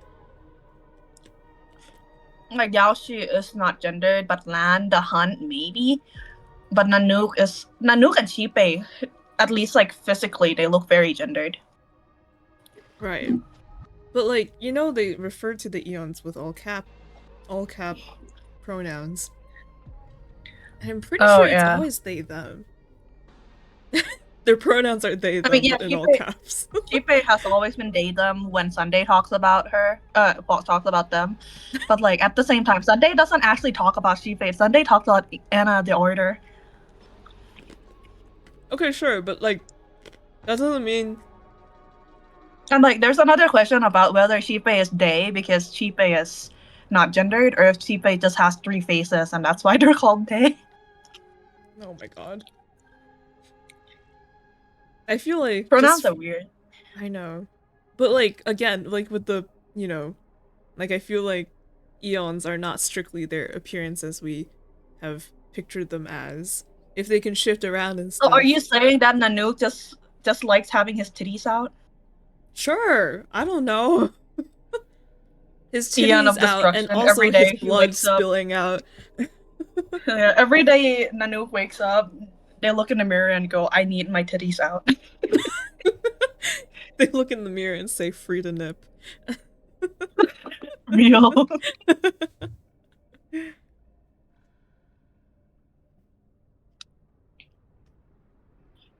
Damn, maybe I'll follow the destruction after all.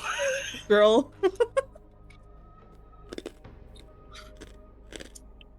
If you follow the destruction and become a Lord Ravager, which Eon would you target to kill?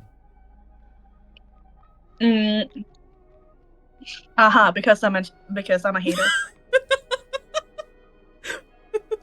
You know, that's fair. I really like Aha. Aha is like my favorite Eon, but also at the same time, if they're dead, that'd be cool. Love-hate relationship with Aha is so real. Yeah, like the morning trope actors. Yeah. No, that's not even a love-hate relationship. That's just a hate relationship. Yeah, that's not.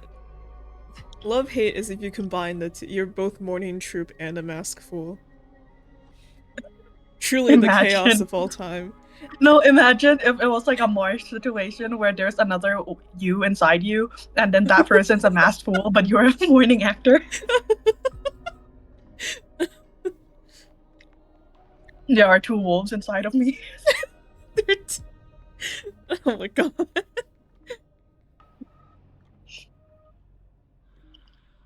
Man, I can't believe they cliffhung me again. Can they stop doing that?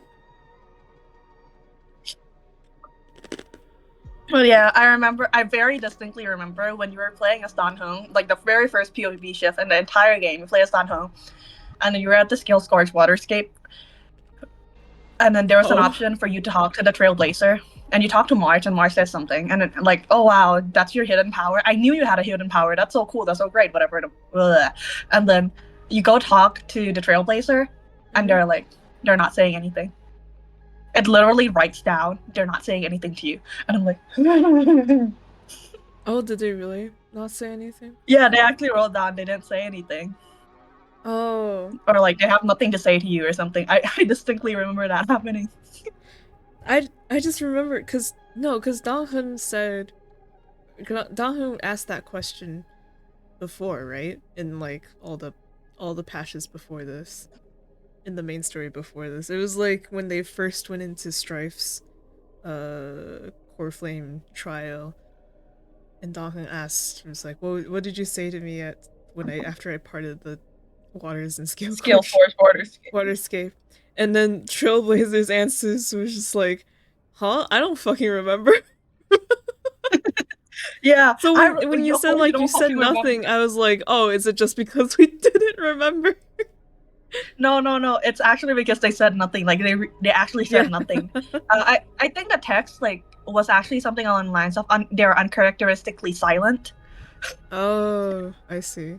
Yeah, something along the lines of that. But like, yeah, I don't know if it's because like way back then they didn't really voice the Trailblazers, so they just had them say nothing, or if they planned it from the start. Well, they probably didn't plan it from the start. This was just referencing things that happened. Even if they did say something, the text probably would have changed and said like, oh, they said this. Because I don't know, like with the Miko. I mean, whatever it was, Marsh still wouldn't remember it. Yeah. What is the significance of them not saying anything? I think because like if it was Marsh would have thought that Trailblazer would have said something like wild. Oh. But it was uncharacteristic. It was like at that point in time where they were uncharacteristically silent. That's a detail that Marsh probably wouldn't have been able to remember because Marsh was really excited at the time. Yeah. March, I missed you. I also missed Dong-hun. I missed the entire Astral Express. Where are they? When can I play the next patch? Sunday. Hollywood Astral Express, the fucking like Welt Sunday fic you sent. Holy shit! Oh my god, it was so good, right? It was so like I didn't think it would be, but then I read, and then I was like, wow. Wow, I have been enlightened. The thing is, that fic is so good, it is actually upsetting. No other fic can compare. I've read the other ones like that are also their characterization for Welt was actually so good, despite it being just like porno plot. Right? Like I don't know how they wrote Welt so well that I didn't cringe once. That was crazy. Like I thought it would be really cringy because they wrote like Welt as a dom or something, and then I'm like, oh geez, this is gonna be something. Right. And it was actually delicious. What? It's like you walk into walk into like a dingy old restaurant and you're like, it'll taste like something. I'll eat. But then you're like pleasantly surprised that it's actually good. And now you're sad that you don't have any more food to eat. Exactly. Right?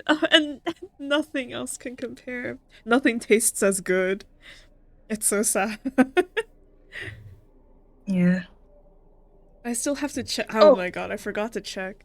I was gonna go look at that person, like the author's profile, and hello, and try to see if they wrote anything else. Hello, Nick. It's I'm still streaming for some reason. Honestly, might as well just end the stream. Yeah, exactly. Alright. Good night. Merry Christmas Eve! Merry Chrysler! Happy Crisis! I think it's Christmas already in Australia, so you can say Christmas. Really? Maybe? Are time zones really that far wide Far wide? What? Far Yeah, they are apart. pretty far away. That's crazy. Oh, happy Christmas. Oh. Happy holidays, let's say. Let's be secular. Oh wait, no. It's not yet Christmas. It's like 4 more hours until Christmas. Okay, yeah, we're not staying up that late. Yeah, fuck that. Even if it's Australia time, we're going to sleep. Okay, bye.